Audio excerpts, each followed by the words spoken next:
पूर्णमदः पूर्णमिदं पूर्णात् पूर्णमुदच्यते पूर्णस्य पूर्णमादाय पूर्णमेवावशिष्यते। ॐ शान्ति शान्ति शान्तिः। ॐ गुरुर्ब्रह्मा गुरुर्विष्णुर्गुरुर्देवो महेश्वरः गुरुसाक्षात् परं ब्रह्म तस्मै श्रीगुरवे नमः। शङ्करं शङ्कराचार्यं केशवं बादरायणं सूत्रभाष्यकृतौ वन्दे भगवन्तौ पुनः पुनः। ईश्वरो गुरुरात्मेति मूर्तिभेदविभागिने व्योमवद्व्याप्तदेहाय दक्षिणामूर्तये नमः। सदाशिवसमारम्भां शङ्कराचार्यमध्यमाम् अस्मदाचार्यपर्यन्तां वन्दे गुरुपरम्पराम्। ॐ यो ब्रह्माणं विदधाति पूर्वं यो वै वेदांश्च प्रहिणोति तस्मै तं हदेवमात्मबुद्धिप्रकाशं मुमुक्षुर्वै शरणमहं प्रपद्ये। ॐ शान्ति शान्ति शान्तिः। ॐ असतो मा सद्गमय तमसो मा ज्योतिर्गमय मृत्योर्मामृतं गमय। ॐ शान्ति शान्ति शान्तिः। ॐ नमो नारायणाय। பார்த்துட்டு இருக்கிறது விஷ்ணு சஹஸ்ரநாமத்தில் பூர்வபாகம் சங்கர பாஷ்யம் பார்த்துட்டு இருக்கோம். ஸ்லோகங்கள் ஒரு 10 வாசிச்சுட்டு அதுக்கப்புறம் உள்ள போகலாம். ஸ்ரீ வைஷம்பாயன உவாச்ச ஸ்ருத்வா தர்மானசேஷேன பாவனானி ச சர்வசஹ யுதிஷ்டிரः சாந்தனவம் புனரேவாப்யபாஷத. யுதிஷ்டிர உவாச்ச கிமேகம் தைவதம் லோகே கிம் வாப்யேகம் பராயணம் स्तुवन्तखं कमर्चन्तः प्राप्नुयुर्मानवा शुभं को धर्मः सर्वधर्माणां भवतः परमो मतः किं जपन्मुच्यते जन्तुर्जन्म संसारबन्धनात्। श्रीभीष्म उवाच जगत्प्रभुं देवदेवमनन्तं पुरुषोत्तमं स्तुवन्नाम सहस्रेण पुरुषः सततोऽतितः तमेव चार्चयन् नित्यं भक्त्या पुरुषमव्ययम् ध्यायन् स्तुवन् नमस्यंश्च यजमानस्तमेव च अनादिनिधनं विष्णुं सर्वलोकमहेश्वरं लोकाध्यक्षं स्तुवन् नित्यं सर्वदुःखादिगो भवेत्। ब्रह्मण्यं सर्वधर्मं यं लोकानां कीर्तिवर्धनं लोकनाथं महद्भूतं सर्वभूतभवोद्भवं येष मे सर्वधर्माणां धर्मोऽधिकतमो मतः यद्भक्त्या पुण्डरीकाक्षं स्तवैरर्चे नरः सदा। परमं यो महत्तेजः परमं यो महत्तपः परमं यो महद्ब्रह्म परमं यः परायणं पवित्राणां पवित्रं यो मङ्गलानां च मङ्गलं दैवतं देवतानां च भूतानां यो व्ययः पिता।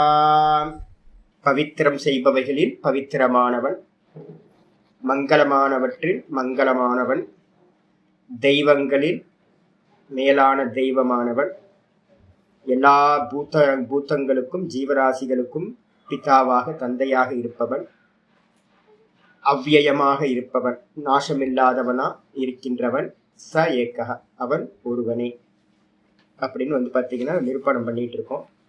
சங்கரர் பாஷ்யத்தில் என்ன பண்ணார், லாஸ்ட்டாக எதுக்காக வந்திருக்காருன்னா, நம்ம பூர்வ மீமாம்சகர்கள் என்ன பண்ணுறாங்க அப்படின்னு கேட்டிங்கன்னா, சில வாக்கியங்களை பார்த்தீங்கன்னா பிரமாணமாக ஸ்வீகாரம் பண்ணுறாங்க, சில வாக்கியங்களை பிரமாணமாக ஸ்வீகாரம் பண்ணுறதில்ல. கர்மத்தை தான் பார்த்தீங்கன்னா எல்லா வேத மந்திரங்களும் கர்மத்தை தான் சொல்கின்றன, உபாசனையையோ ஞானத்தையோ சொல்வதில்லை. அதெல்லாம் பார்த்தீங்கன்னா ஆனர்த்தக்கியம், அதுக்கு பார்த்தீங்கன்னா எந்த ஒரு மீனிங்கும் இல்லை. அதனால மகா வாக்கியங்கள் எல்லாம் சும்மா சொல்லியிருக்கு, பிரைஸ் பண்றதுக்கு, எஜமானர்களை ஸ்துதி செய்யறதுக்காக சொல்லப்பட்டது. நீ பிரம்மமா இருக்க, நீ ஈஸ்வரனா இருக்க அப்படின்னு சின்ன குழந்தைங்களுக்கு அம்மா எப்படி சாப்பாடு ஊட்டும் போது கண்ணா ராஜான்னு சொல்றாங்களோ அதே மாதிரி ஒருத்தரை ஸ்துதி பண்றதுக்கு ராஜாட்ட வந்து கவிஞர்கள்லாம் என்ன பண்ணுவாங்க, ராஜாவை வந்து நீதான் இந்திரன், நீதான் வந்து பாத்தீங்கன்னா பகவான் அப்படிலாம் நிறைய சொல்லுவாங்க.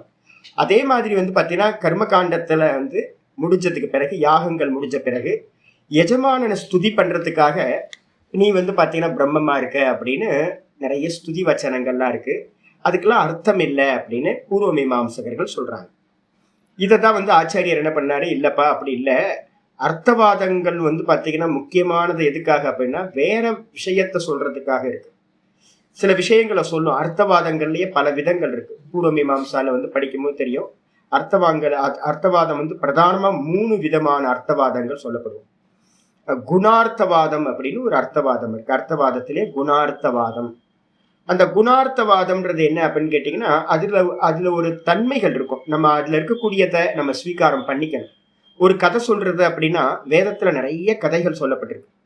வேதத்திலேயே கதைகள் இருக்கும், மந்திரங்கள் மட்டும் இருக்காது. மந்திரங்களா இருக்கும், மந்திரத்துல கதைகள் இருக்கும். அந்த கதைகள் எதுக்காக அப்படின்னு கேட்டீங்கன்னா, அதுல டோன்ட் டூஸ் வந்து அதுல என்ன இருக்கோ அதை நம்ம வந்து பாத்தீங்கன்னா கடைபிடிக்கணும். சாஸ்திரத்துல எதெல்லாம் வந்து பாத்தீங்கன்னா நிந்தனமா பண்ணிருக்கோ அந்த நிந்தனை பண்ண காரியத்தை நம்ம பண்ணக்கூடாது. எது வந்து பாத்தீங்கன்னா சாஸ்திரத்தினால ஸ்துதி செய்யப்பட்டிருக்கோ அதை வந்து பாத்தீங்கன்னா நம்ம கிரகணம் பண்ணிக்கணும் அப்படின்னு வேதத்திலோட நியமம். அப்போ இங்க வந்து பாத்தீங்கன்னா இங்க இருக்கிறது வந்து பாத்தீங்கன்னா ஆரண்யக்க பாகத்துல ஒரு கதை வந்து நகுஷனோட கதை வந்து பாத்தீங்கன்னா இருக்கு. நகுஷன் வந்து பாத்தீங்கன்னா என்ன ஆனா அப்படின்னு கேட்டீங்கன்னா, வேதத்தோட மந்திரத்தை பிரமாணமா ஸ்வீகாரம் பண்ணாததுனாலேயே அவன் என்ன பண்ணா, கீழான மலைப்பாம்பா பிறக்க வேண்டி இருந்துச்சு அப்படின்னு கதை வந்து பாத்தீங்கன்னா சொல்லி முடிஞ்சது. அந்த கதை சொன்னதுக்கு பிறகு வந்து பாத்தீங்கன்னா இன்னைக்கு பாட்டம் ஆரம்பிக்குது. கதை சொன்னதுக்கு பிறகு அத்தக ஸ்ரத்தேயம் ஆத்ம ஞானம், ஸ்ரத்தேயம் ஆத்ம ஞானம். இந்த கதையில இருந்து நம்ம என்ன சுவாமி தெரிஞ்சுக்கிறோம் அப்படின்னு கேட்டீங்கன்னா, ஆகையினால் ஆத்ம ஞானம் ஸ்ரத்தேயம். ஆத்ம ஞானத்தை வந்து பாத்தீங்கன்னா ஸ்ரத்தை செய்ய வேண்டும், நல்ல பிலீவ்னஸ் வரணும், திருட நிச்சயம் உண்டாகணும். வேதத்துல வந்து பாத்தீங்கன்னா பூர்வபாகம் உத்தரபாகம்னு 2 இருக்கு. பூர்வபாகம் எல்லாம் வந்து பாத்தீங்கன்னா அத்தியாரோபம். அத்தியாரோபம்னா ஏற்றி வைக்கிறது. பின்னாடி வரக்கூடிய உபனிஷதங்கள் எல்லாம் அபவாத வாக்கியங்கள். எதெல்லாம் இது இது இது அப்படின்னு இது சத்தியம் இது சத்தியம் இது சத்தியம்னு பூர்வபாகத்துல வேதத்துல சொல்லப்படுதோ அதை எல்லாத்தையும் வேதத்தோட உத்தரபாகம் வேதாந்தம் என்ன பண்ணும் அப்படின்னா, நீ எதையெல்லாம் சத்தியம் சத்தியம் நினைச்சு கர்மத்தையும் பண்ணியோ உபாசனை பண்ணியோ அதெல்லாத்தையும் வேதாந்தம் என்ன பண்ணும், இது பொய் இது பொய் இது பொய்ன்னு அபவாதம் பண்ணும். சர்வத்திர அபவாதோ பலியா. எல்லா இடத்துலையும் வந்து பாத்தீங்கன்னா அபவாதம் விதி வந்து பாத்தீங்கன்னா ரொம்ப பலமாக இருக்கும் அப்படின்னு நியமம். எந்த இடத்துலையும் ஒன்னத்தோட அபவாதம்னா உன்னை மறுக்கக்கூடிய விதி. இது இல்லப்பா அப்படின்னு மறுக்கிற விதி, இதுதான்ப்பா அப்படின்னு ஒரு ஸ்டேட்மெண்ட்டை வந்து பாத்தீங்கன்னா ஒரு விதியை வந்து பாத்தீங்கன்னா மறுப்பு விதி வந்து பாத்தீங்கன்னா மறுத்து அது ரொம்ப பலமா ஆயிடும் எல்லா இடத்துலையும். அப்போ வந்து பாத்தீங்க அப்படின்னா ஸ்டே ஆர்டர் வாங்குறோன்னு வச்சுங்களேன். ஸ்டே ஆர்டர் கோர்ட்ல போய் வாங்குறோன்னா என்ன ஆகும், ஒருத்தர் வீடு கட்டிட்டு இருக்கா டக்குன்னு போய் ஸ்டே ஆர்டர் வாங்கினீங்கன்னா நின்றோம், நிப்பாட்டிடும், வேற வழி இல்லை. அப்ப ஸ்டே ஆர்டர் மாதிரி தான் இந்த அபவாத விதி அப்படின்றது. நீங்க ஹைகோர்ட் பெஞ்சில் போயிட்டு எங்கேயாவது சுப்ரீம் கோர்ட் பெஞ்சில் போய் ஸ்டே ஆர்டர் வாங்கிட்டு வந்துட்டீங்கன்னா முடிஞ்சு போச்சு, அதுக்கப்புறம் எதுவும் பண்ண முடியாது. அப்போ அதே மாதிரி இந்த மறுப்பு விதிகள் வந்து பார்த்தீங்கன்னா ரொம்ப பலமானவை. வேதாந்தம் தான் ஃபுல்லா நேத்தி நேத்தி நேத்தி நேத்தி நேத்தி நேத்தி பண்றது. அப்ப பூர்வ பாகத்தை காட்டிலும் உத்தர பாகமா இருக்கக்கூடிய வேதாந்தம் ரொம்ப பலமானது. அப்போ அதனால வேதாந்தம் அர்த்தவாதம் இல்லை, ஸ்துதி இல்லை. அப்ப வேதாந்தத்துல சொல்லக்கூடிய ஆத்ம ஞானத்தை நம்ம என்ன பண்ணணும், ஸ்ரத்தேயம். அத்தகா ஸ்ரத்தேயம் ஆத்ம ஞானம். ஆத்ம ஞானத்தை வந்து பாத்தீங்கன்னா இது உண்மை சத்தியம் அப்படின்னு வந்து பாத்தீங்கன்னா நம்பணும். சூரியன் உதிக்கிறான் மறைகிறான் 5ஆம் கிளாஸ் 4ஆம் கிளாஸ் 3ஆம் கிளாஸ்ல எல்லாம் சொல்லுவோம். அதே வந்து பாத்தீங்கன்னா 8ஆம் கிளாஸ் வரும்போது சூரியன் உதிப்பதும் இல்லை மறைவதும் இல்லை. அப்ப எது சரி அப்படின்னு கேட்டா எது சரி, சூரியன் உதிப்பதும் இல்லை மறைவதும் இல்லை. இது வந்து பாத்தீங்கன்னா நிஷேத வாக்கியம். இதுதான் வந்து பாத்தீங்கன்னா அபவாத வாக்கியம்னு பேர். அப்போ சூரியன் உதிக்கிறான் மறைகிறான்னு சொல்லிக்கிட்டு இருந்தது எல்லாத்தையும் பின்னாடி வரக்கூடிய மறுப்பு விதி என்ன ஆயிடுது, பொய்யாக்கிடுது. சூரியன் உதிப்பதும் இல்லை மறைவதும் இல்லை.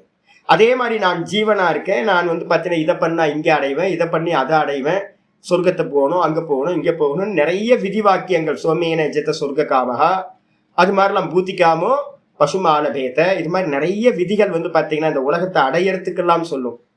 அதை எல்லாத்தையும் மறுத்து நீ அடையணும்னு எதெல்லாம் நினைக்கிறியோ அதெல்லாம் போய் நீ ஆத்மாவா இருக்க, சர்வம் பிரம்மமயமா இருக்கு அப்படின்னு மறுப்பு விதிகள் என்ன பண்ணும் வந்து அதை எல்லாத்தையும் அப்பவாதம் பண்ணிட்டு போயிடும்.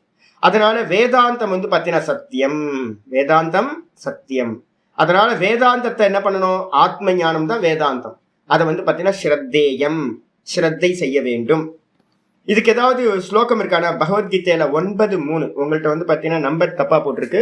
9:3 PDF அனுப்பியிருக்கவங்க மாத்திக்கங்க. 9:3 9வது அத்தியாயத்துல பகவத்கீதையில 3வது ஸ்லோகம் சொல்ற, அஸ்ரத்ததானா புருஷா தர்மஸ்யாஸ்ய பரந்தப அப்ராப்யமாம் நிவர்த்தந்தே மிருத்யு சம்சார வர்த்மனி. இது ஸ்ரீமத் பகவத்கீதா வச்சனம் கிளியரா சொல்லுது. அஸ்ரத்ததானா புருஷா, இந்த ஆத்ம ஞான மார்க்கத்துல ஆச்சாரியாரும் இந்த சாஸ்திரமும் சொல்ற விஷயத்துல வந்து யாரெல்லாம் ஸ்ரத்தை இல்லாதவனா இருக்கானோ, அஸ்ரத்ததானா புருஷா. இந்த புருஷாகா பகுவச்சனம் எல்லாமே நான் வந்து ஒரு தனி மனிதனை மட்டும் சொல்ற மாதிரி நான் மீனிங் எழுதும் போது சொல்லியிருக்கேன். மீனிங்ல வந்து பாத்தீங்க அப்படின்னா என்ன சொல்லியிருக்கு, தர்மத்தில் ஸ்ரத்தை இல்லாதவர்கள்னு எழுதணும். இல்லாதவன் அப்படின்னு சிங்குலர் இருக்கு, எல்லாத்தையும் ப்ளூரல்ல மாத்தீங்க. யாரெல்லாம் இந்த ஆத்ம ஞானத்துல ஸ்ரத்தை இல்லாதவர்களாக இருக்கிறார்களோ அந்த புருஷர்கள் அஸ்ய தர்மசிய, எதுல ஸ்ரத்தை இல்லை, இந்த தர்மத்துல. எந்த தர்மம்? இந்த வைதிக தர்மம். இந்த வைதிக தர்மம் எத்தனை இருக்கு? 2 விதமான தர்மம் சொல்லியிருக்கோம், பிரவருத்தி மார்க்கம், நிவர்த்தி மார்க்கம். பகவத்கீதை ஆரம்பிக்கும் போதே சொன்னோம், பிரவருத்தி நிவர்த்தி. வேதத்தோட பூர்வ பாகம் பிரவருத்தி, வேதத்தோட உத்தர பாகம் நிவர்த்தி. இந்த பிரவருத்தி நிவர்த்தியை வச்சுக்கிட்டு இருக்கக்கூடிய இந்த வேத தர்மம் இருக்கு பாத்தீங்களா, இந்த தர்மத்தை வந்து பாத்தீங்கன்னா எவர்கள் சிரத்தை இல்லாதவங்க இருக்காங்களோ அப்பிராபியமாம் நிவர்த்தந்தை, இதை ஃபாலோ பண்ணாம யாரு போறாங்களோ அவங்க வந்து பாத்தீங்கன்னா என்னை பிராப்தி பண்ணாமலேயே, அவங்க வந்து பாத்தீங்கன்னா என்னை அடையாமலேயே அப்பிராபிய மாம் நிவர்த்தந்தே திரும்பி விடுகிறார்கள். என்னை அடையாமல் ரிட்டர்ன் பேக் ஆகுறாங்க. எங்க? மிருத்யு சம்சார வர்த்மனி, திரும்ப திரும்ப ஜென்ம மரணம்னு சொல்லக்கூடிய இந்த சம்சார பாதையிலேயே அவங்க சுற்றி திரிகிறார்கள், என்னை அடைவதில்லை. அப்ப என்ன பண்ணணும்?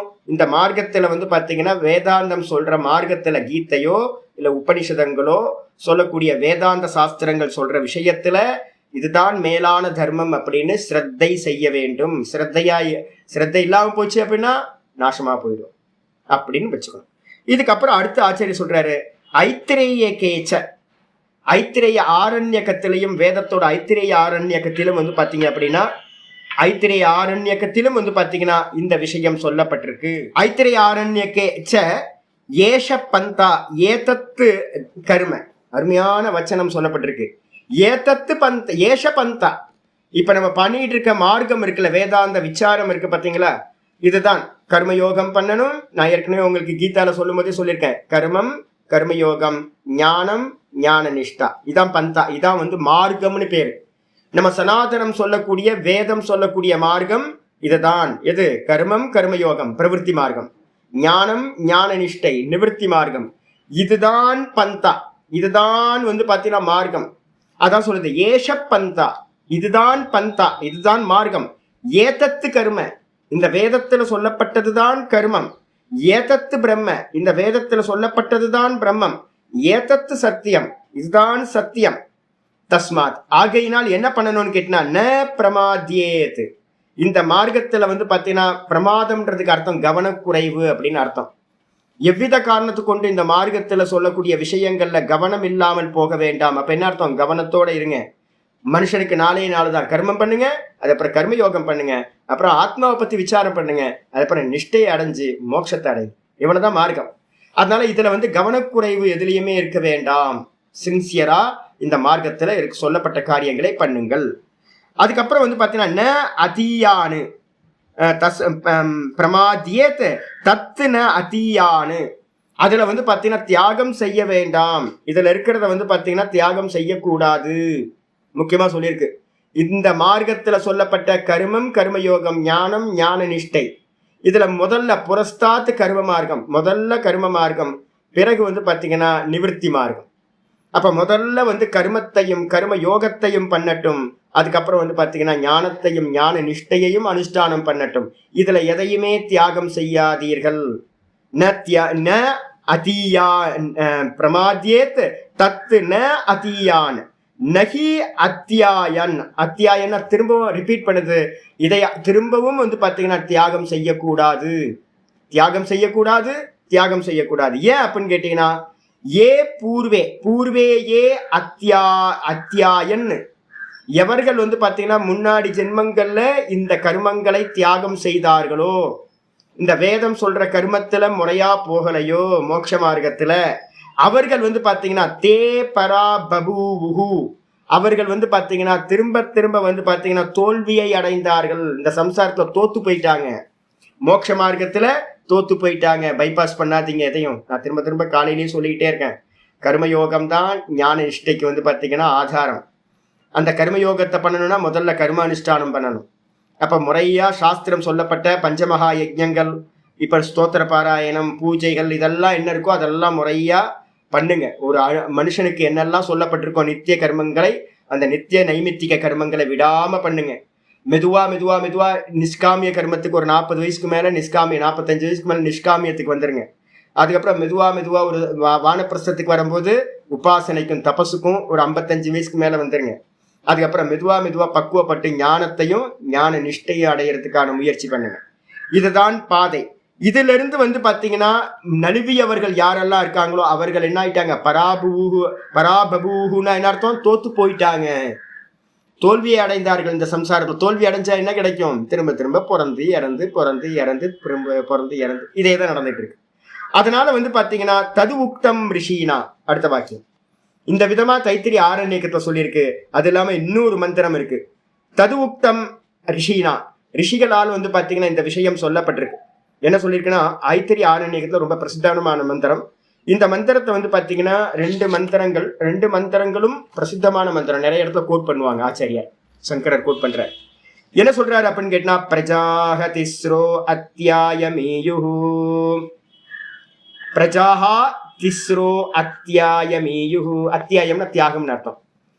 3 விதமான பிரஜைகள் வந்து பாத்தீங்கன்னா என்ன பண்ணாங்கன்னா, 3 விதமான பிரஜைகள் இந்த வேதத்துல சொல்லப்பட்ட மார்க்கங்களை, கர்மம், கர்மயோகம், ஞானம், ஞான நிஷ்டை, பிரவருத்தி மார்க்கம், நிவர்த்தி மார்க்கம், இந்த மார்க்கத்தை வந்து பாத்தீங்கன்னா தியாகம் செய்தார்கள். அத்தியாயமேயுஹு, தியாகம் செய்தார்கள். அன்யா, அந்த 3 பேருக்கு அந்நியமா இருக்கிறவங்க என்ன பண்ணாங்க தெரியுங்களா, அர்க்கம் அபிதோ விவிஸ்ரே. அர்க்கம்னா அக்னின்னு அர்த்தம். அர்க்கஹா அக்னி. அந்த அக்னியில வந்து பாத்தீங்கன்னா அபிதோனா கவனம் செலுத்துறவங்களா, ஏகாகிரம் பண்றவங்களா. ஏகாகிரம் பண்றதுக்கு என்ன பேருனா உபாசனைன்னு அர்த்தம். அக்னியை வந்து பாத்தீங்கன்னா உபாசிக்கின்றவர்களாக, விவிஸ்ரே, அக்னியோட கான்சென்ட்ரேஷன், அக்னியை வந்து கான்சென்ட்ரேஷன் பண்றவர்களா, விவிஸ்ரே அப்படின்னா பிரவேசம் செய்தார்கள், விசேஷமா பிரவேசம் பண்ணினாங்க. அப்ப ஆதி காலத்துல இருந்து வந்து பாத்தீங்கன்னா 3 பேர் தியாகம் பண்ணிட்டாங்க தர்மத்தை, சொல்லப்பட்ட தர்மத்தை. மீதி இருக்கிற மற்றதுல வந்து பாத்தீங்கன்னா 3 பேரை சொல்லுது. ஒரு கொஞ்சம் குறிப்பிட்ட பெர்சன்ஸ் என்ன பண்ணாங்க, அக்னியை உபாசிக்கின்றவர்களாக ஆனார்கள். அர்க்கம் அபிதோ விவிஸ்ரே. அர்க்கம்னா அக்னி, அக்னியை வந்து பாத்தீங்கன்னா தியானம் பண்றதுல, அபிதோன்றதுக்கு அர்த்தம் கவனம் கொடுக்குறாங்க, தியானம் பண்றாங்களா. விவிஸ்ரே அப்படின்னா பிரவேசம் செய்தார்கள். அதுக்கப்புறம் பிரவித்தார்கள், பிரவர்த்தித்தார்கள். அதுக்கப்புறம் பிருகத்தஸ்தௌ புவனேஸ்வந்தஹா. இன்னும் கொஞ்சம் பேர் என்ன பண்ணாங்க அப்படின்னு கேட்டீங்கன்னா, இந்த புவனத்துல வந்து பாத்தீங்கன்னா மகானா இருக்கக்கூடிய, பெரிய ஆளா இருக்கக்கூடிய யாரு அப்படின்னா பிருகத்துனா மகான், தஸ்தௌனா சூரியனை குறிக்கிறது. புவனேஷு தஸ்தௌ பிருகத்தஹ, இந்த புவனத்துல ரொம்ப பெரிய பர்சனா இருக்கக்கூடிய அந்த சூரியன். அந்த சூரியனை வந்து பாத்தீங்கன்னா என்ன பண்ணாங்க, நிறைய பேர், கொஞ்சம் பேர், குரூப் ஆஃப் பீப்புள் என்ன பண்ணாங்க, உபாசனை செய்ய ஆரம்பித்தார்கள். 2வது கேட்டகரி அக்னி உபாசனை, அதுக்கப்புறம் சூரிய உபாசனை. 3வது வந்து பாத்தீங்கன்னா பவமானோ ஹரித ஆவிவேஷ. இந்த காத்து வந்து பாத்தீங்கன்னா பவமானகன்னு பேரு, இந்த காத்துக்கு பேரு வாயு. இந்த வாயுக்கு பேரு பவமானோன்னு பேரு, ஹரித வாயு. எல்லாத்தையும் வந்து சுத்தப்படுத்தக்கூடிய ஹரித்தன்னு சொல்லக்கூடிய வாயுவானது, அதில் வந்து பாத்தீங்கன்னா ஆவிவேஷ, இந்த மொத்த புவனத்திலையும் அந்த வாயு புகுந்தது, பிரவேசம் செய்தது. அதனால வந்து பாத்தீங்கன்னா கொஞ்சம் புத்திசாலிகளா இருந்த ரிஷிகள் என்ன பண்ணாங்க, இந்த வாயு தான் வந்து பாத்தீங்கன்னா இந்த மொத்தத்தையும் உள்ள பிரவேசம் பண்ணி இருக்கு அப்படின்னு வாயுவை வந்து பாத்தீங்கன்னா உபாசனை செய்தார்கள் அப்படின்னு நம்ம ஆட் பண்ணிக்கிறோம். அப்ப 3 விதமான உபாசனைகள் வேதத்துல வந்து பாத்தீங்கன்னா சொல்லப்படுது. அக்னி உபாசனம்ன்றது வைதிக கர்மத்தில் இருக்கக்கூடிய ஃபயர் ரிச்சுவல்ஸ் எல்லாம் அக்னி உபாசனம்னு பேர். அதுக்கு அடுத்தது வந்து பாத்தீங்கன்னா வாயு சூரியனை உபாசிக்கிறதுன்றது வந்து பாத்தீங்கன்னா சூரியன்ல என்ன இருக்கு அப்படின்னு கேட்டீங்கன்னா பிரகாசம். பிரகாசம்ன்றது வந்து பாத்தீங்கன்னா கான்சியஸ்னஸ். சூரிய உபாசனையை நிறைய பேர் செய்தார்கள். இதுக்கு பேர் என்னன்னு கேட்டீங்கன்னா காயத்ரி எல்லாம் பண்றோம்ல, ஹிரண்ய கர்ப்ப உபாசனைன்னு பேர். சூரியன்ல இருக்கிறது புத்தி, அதான் பிரகாசம். புத்தியையும் வந்து பாத்தீங்கன்னா பிராணனையும் உபாசனை செய்தவர்கள் வந்து பாத்தீங்கன்னா புத்திய உபாசனை செஞ்சவங்களுக்கு பேரு ஹிரண்ய கர்ப்ப உபாசனை அப்படின்னு பேர். இது வந்து பாத்தீங்க அப்படின்னா சூரியனை உபாசிக்கிறது. அதுக்கப்புறம் வாயு. வாயு எது அப்படின்னா சூரிய மண்டலத்துக்குள்ளார இருக்கக்கூடிய அந்த ஈஸ்வர தத்துவத்துக்கு பேரு வாயு அப்படின்னு பேரு. அந்தர்யாமி ஈஸ்வரனை வந்து பாத்தீங்கன்னா தியானம் பண்றது, வாயுவை உபாசிக்கிறது. அப்போ அக்னின்றது ரிச்சுவல். அதுக்கப்புறம் வந்து பாத்தீங்கன்னா சூரியன் அப்படின்றது புத்தியை உபாசிக்கிறது, ஞானத்தை உபாசிக்கிறது. அதனால்தான் வந்து பாத்தீங்கன்னா காயத்ரியில எல்லாம் நம்ம வந்து தியோ யோன பிரச்சோதயாத்துன்னு சூரிய பகவானை பார்த்து அர்க்கியம் விட்டுட்டு கேட்கிறோம். அதுக்கப்புறம் வாயுவை உபாசிக்கிறது. இந்த 3 உபாசனைகளை மற்ற 3 பேர் பண்ணாங்க. ஆயிடுச்சா? அப்போ முதல்ல 3 பேர் தியாகம் பண்ணிட்டாங்களே சாமி, அவங்க என்ன ஆனாங்க? அப்ப அக்னியை உபாசிக்கிறவன் என்ன பண்றான்? இதுக்கு ஒரு ஸ்லோகம் வந்து பாத்தீங்கன்னா புராணத்துல பண்ணிருக்கு, நான் நிறைய வாட்டி சொல்லியிருக்கேன் உங்களுக்கு. அக்னிர் தேவோ த்விஜாதீனாம், அக்னிர் தேவோ த்விஜாதீனாம். யார் வந்து பாத்தீங்கன்னா த்விஜர்களா இருக்காங்களோ, த்விஜர்கள்னா யக்யோபவீத சம்ஸ்காரம் பண்ணினவங்க எல்லாத்துக்கும் வந்து பாத்தீங்கன்னா தேவதை எதுப்பா அப்படின்னா அக்னிதான் தேவதை.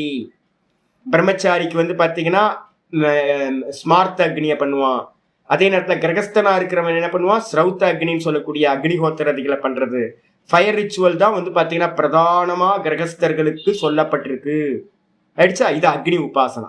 அக்னிர் தேவோ த்விஜாதீனாம். அதே நேரத்துல வந்து பாத்தீங்கன்னா யோகினாம் ஹிருதி தெய்வதம். யோகினாம் ஹிருதி தெய்வதம். யோகிகளுக்கு தேவதை எங்கப்பா அப்படின்னு கேட்டீங்கன்னா ஹிருதயத்துல. ஹிருதயத்துல 2 உபாசனை இருக்கு. ஒன்னு வந்து பாத்தீங்கன்னா வாயு உபாசனை, பிராணனை உபாசிக்கிறது. இதுக்கு அடுத்தது வந்து பாத்தீங்கன்னா புத்திய உபாசிக்கிறது. இந்த 2மே மகத் உபாசனான்னு பேர். மகத்தத்துவத்தை உபாசிக்கிறது.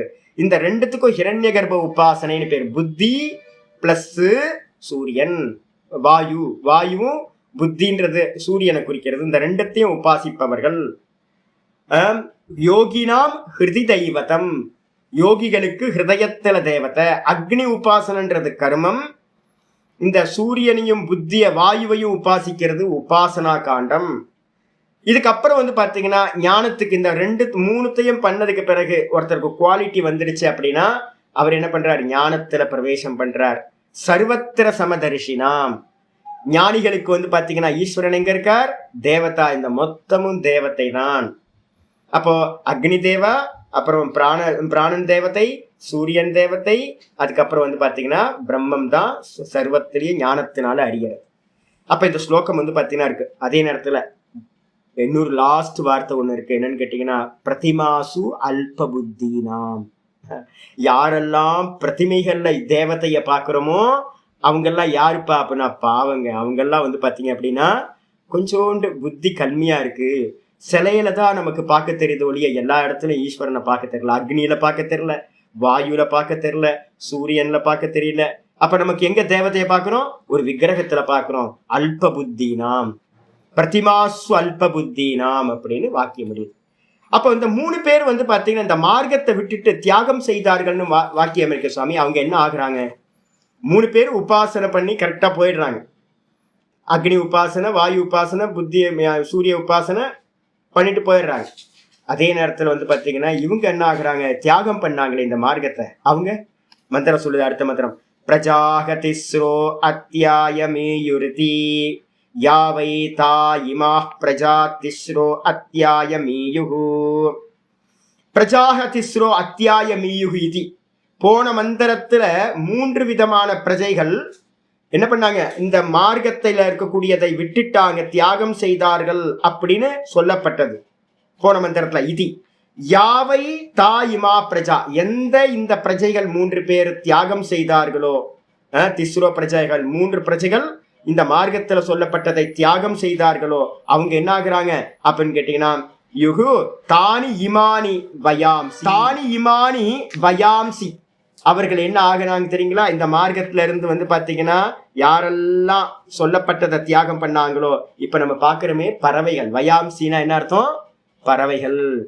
நம்ம பார்க்கிற பறவைகள் எல்லாம் முந்தின ஜென்மங்கள்ல என்ன ஆயிடுச்சு? முந்தின ஜென்மங்கள்ல இந்த மார்க்கத்தை ஃபாலோ பண்ணல, கர்மத்தை பண்ணல, உபாசனைய பண்ணல, ஞானத்தை அனுஷ்டானம் பண்ணல.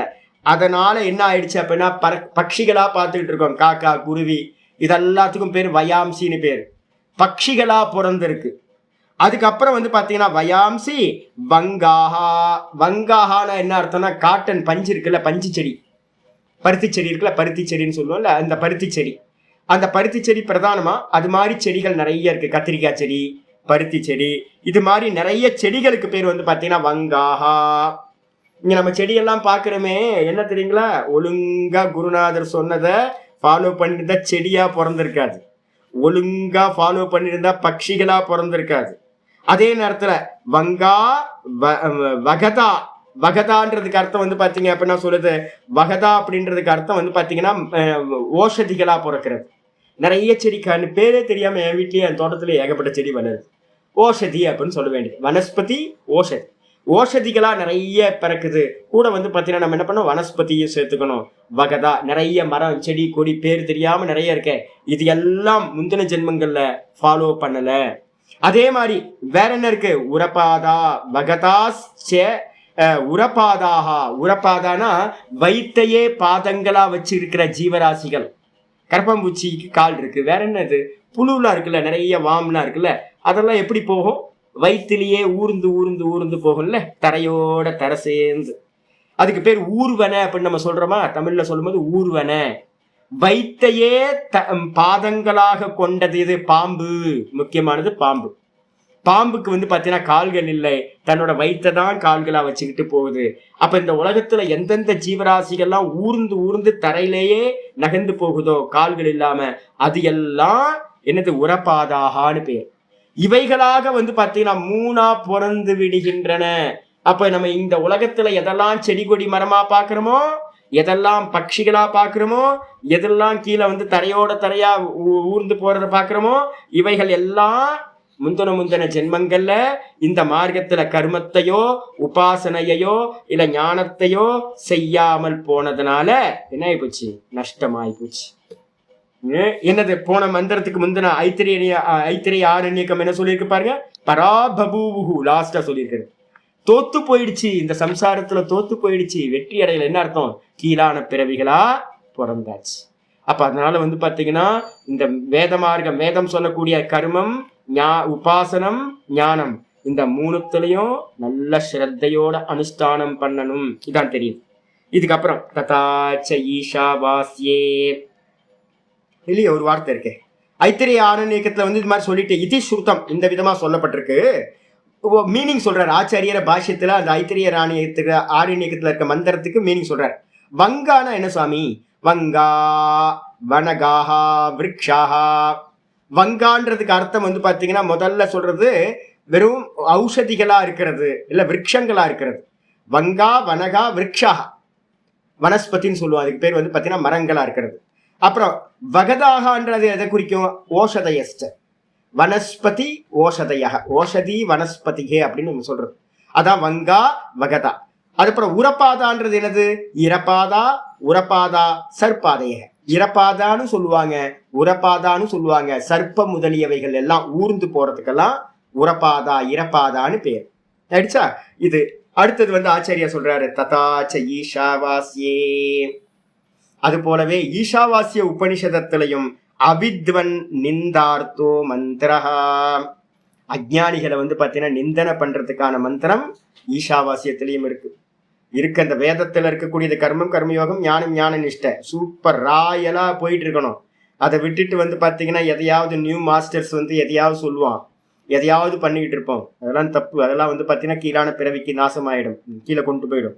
ஈஷாவாசிய மந்திரம் பாத்தீங்கன்னா அஜ்ஞானிகளை நிந்தனை பண்றதுக்காக சொல்லப்பட்டிருக்கு. என்னது? அசூர்யா நாம தே லோகா அந்தேன தமசாவிருதாக தாகுஸ்தே பிரேத்யாபிகச்சந்தி ஏகே சா ஆத்மஹனோ ஜனாஹ. ஈஷாவாசியத்துல ஒரு 3வது மந்திரம், ரொம்ப அற்புதமான மந்திரம்.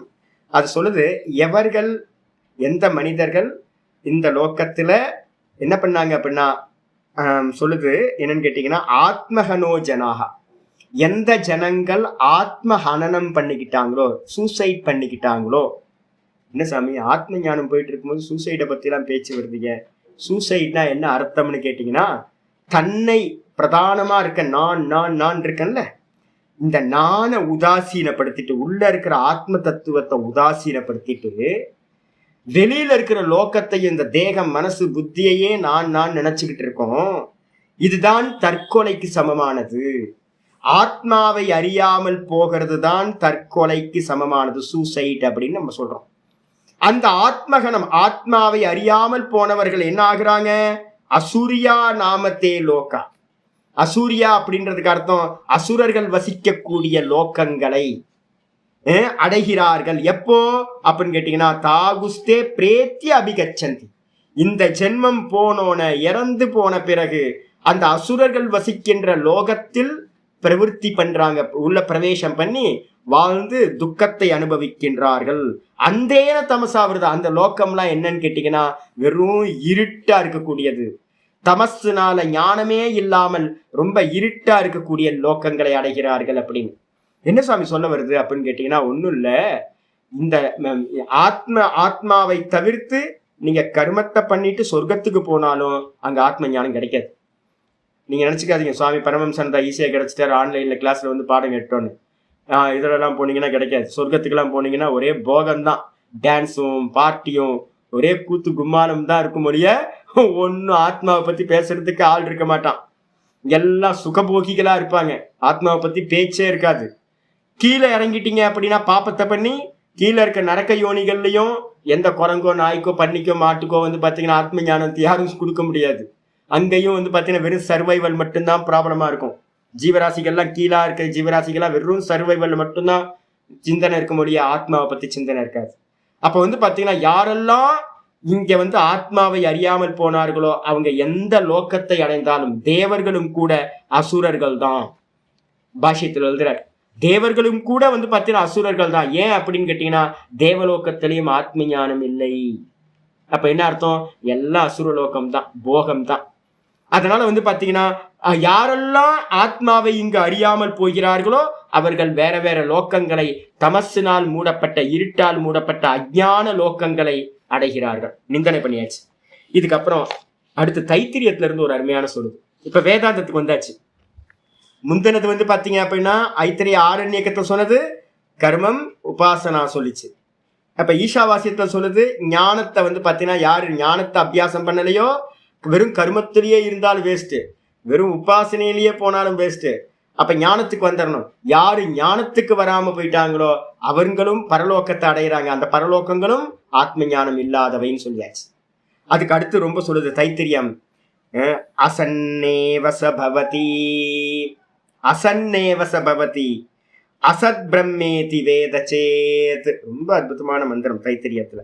இது தைத்திரியகே. இது மாதிரி தைத்திரிய உபனிஷத்துல ஒரு மந்திரம் இருக்கு.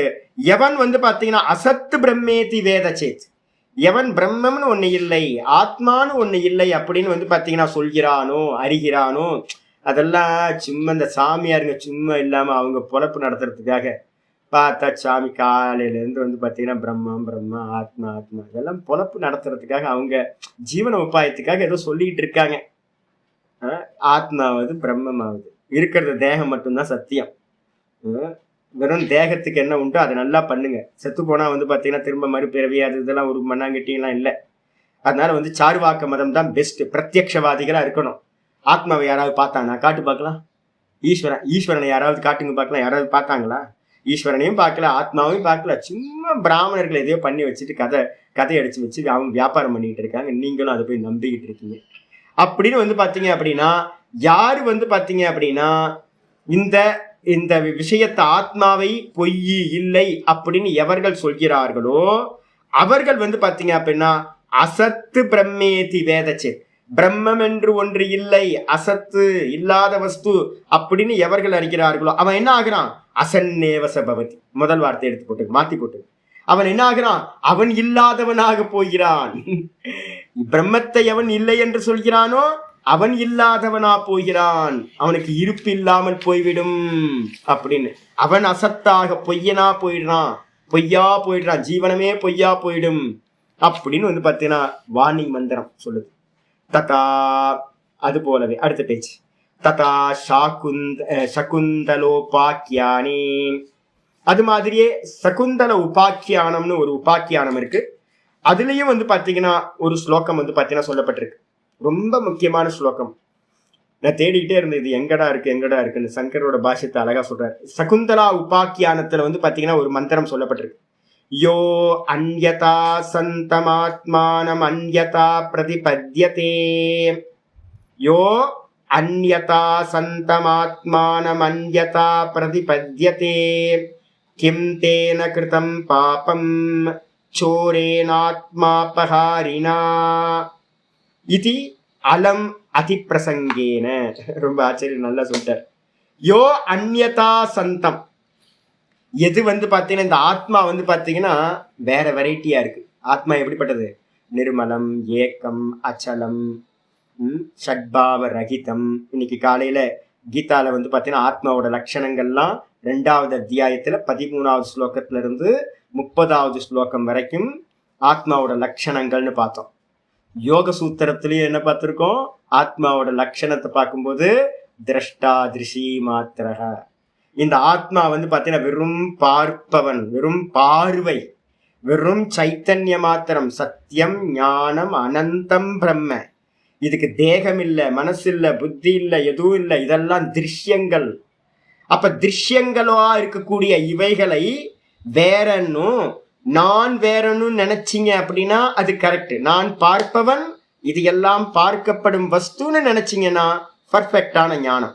ஆனா பார்க்கிறவனா இருக்கக்கூடிய எதோடும் சங்கமே இல்லாம அசங்கமா இருக்கக்கூடிய விகாரம், பிறப்பு இறப்பு எதுவுமே இல்லாத இந்த ஆத்மாவை நான் பிறந்தேன், நான் இறந்தேன் அப்படின்னும், நான் தேகம், நான் மனசு புத்தி அப்படின்னும் இந்த திருஷ்யங்களோடு சேர்ந்து அந்யதா ஆத்மானம் அந்யதா பிரதிபத்யதே, வேற விதமா இருக்கக்கூடிய ஆத்மாவை வேற விதமா எவர்கள் அடைகின்றார்களோ அறிகின்றார்களோ, நல்ல வார்த்தை, அந்யதா சந்தம் ஆத்மானம், வேற விதமா இருக்கக்கூடிய ஆத்மாவை வேற விதமா எவர்கள் அறிகின்றார்களோ பிரதிபத்யந்தே.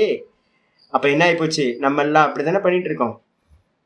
வெறும் திரஷ்டாவா இருக்கிற ஆத்மாவை, சுத்தமா இருக்கிற ஆத்மாவை தேகத்தோட சேர்த்து யோக சூத்திரத்துல அருமையான ஸ்லோகம் சொல்லிச்சு. அந்த சம்சாரத்துக்கு என்னப்பா காரணம்? ஹேய ஹேத்து எதுப்பா அப்படின்னா திரஷ்டு திருஷ்ய சம்யோகயோகோ ஹேய ஹேத்து பார்த்தோம் இப்பதான் யோக சூத்திரத்துல.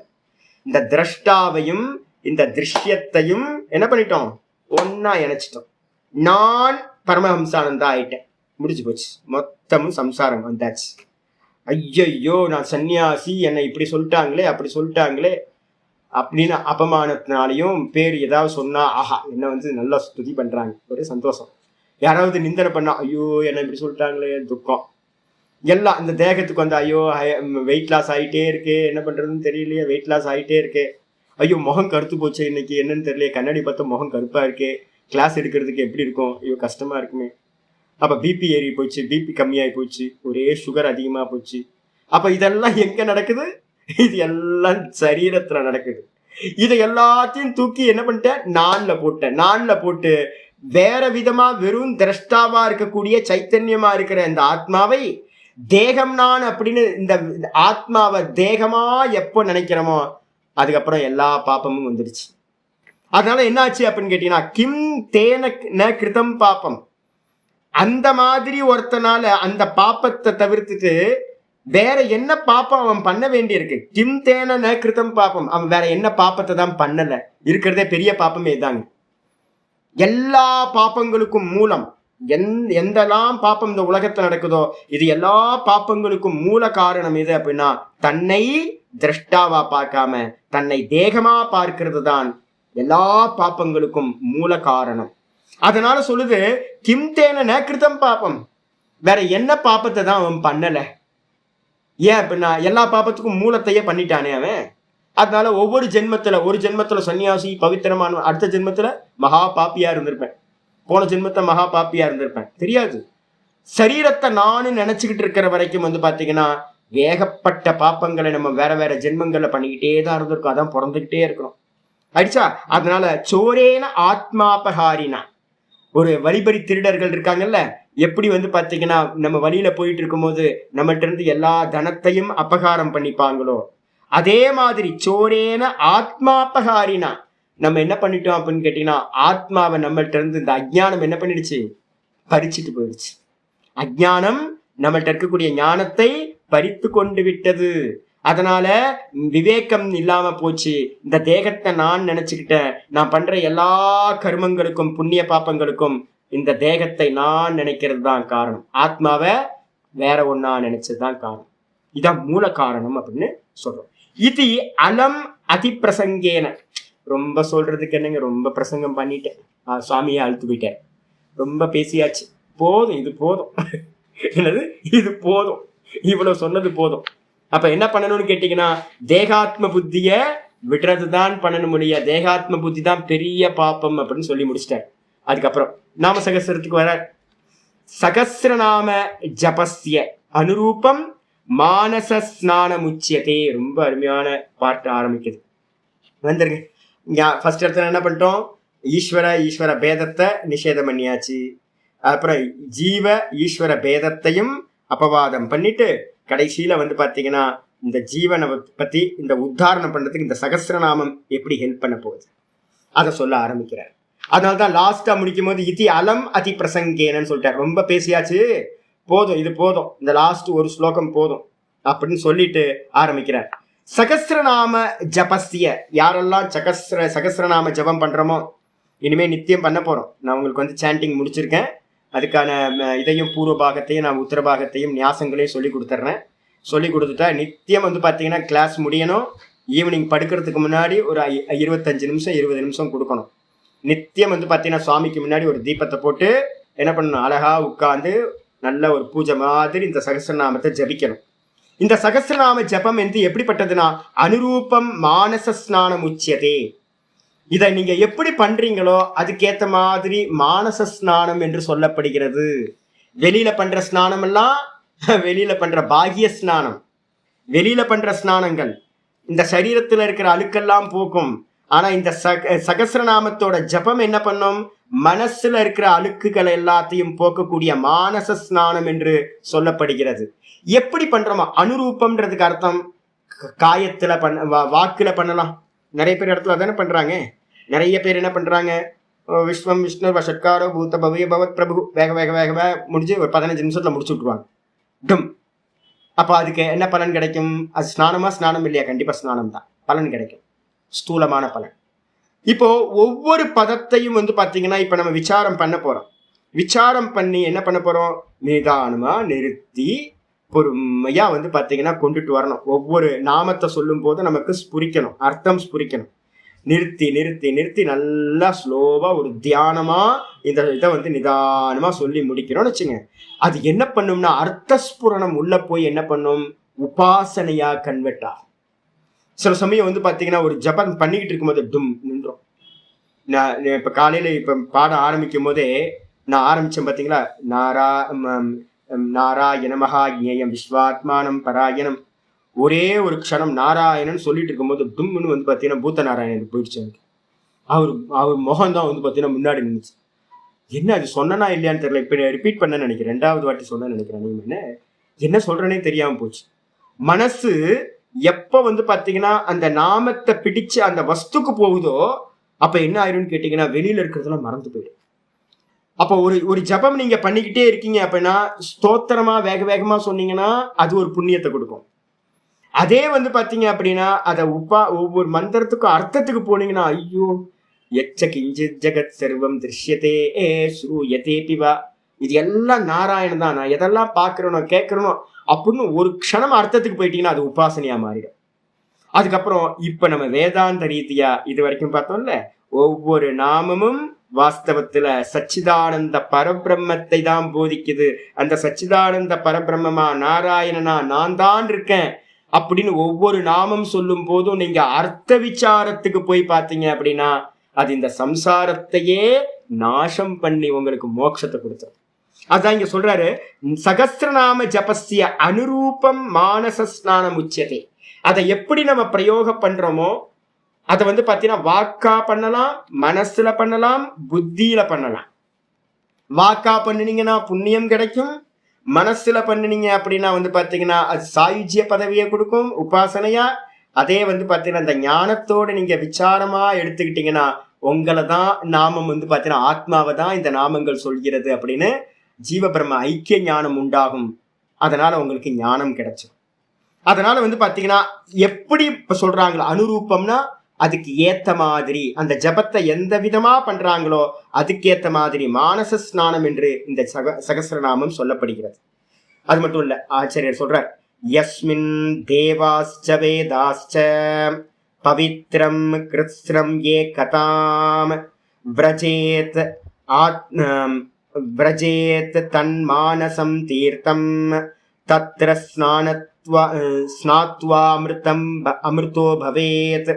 யஸ்மின் தேவாஸ்ச வேதாஸ்ச கிருத்ஸ்னம் ஏகதாம் பவித்ரம்.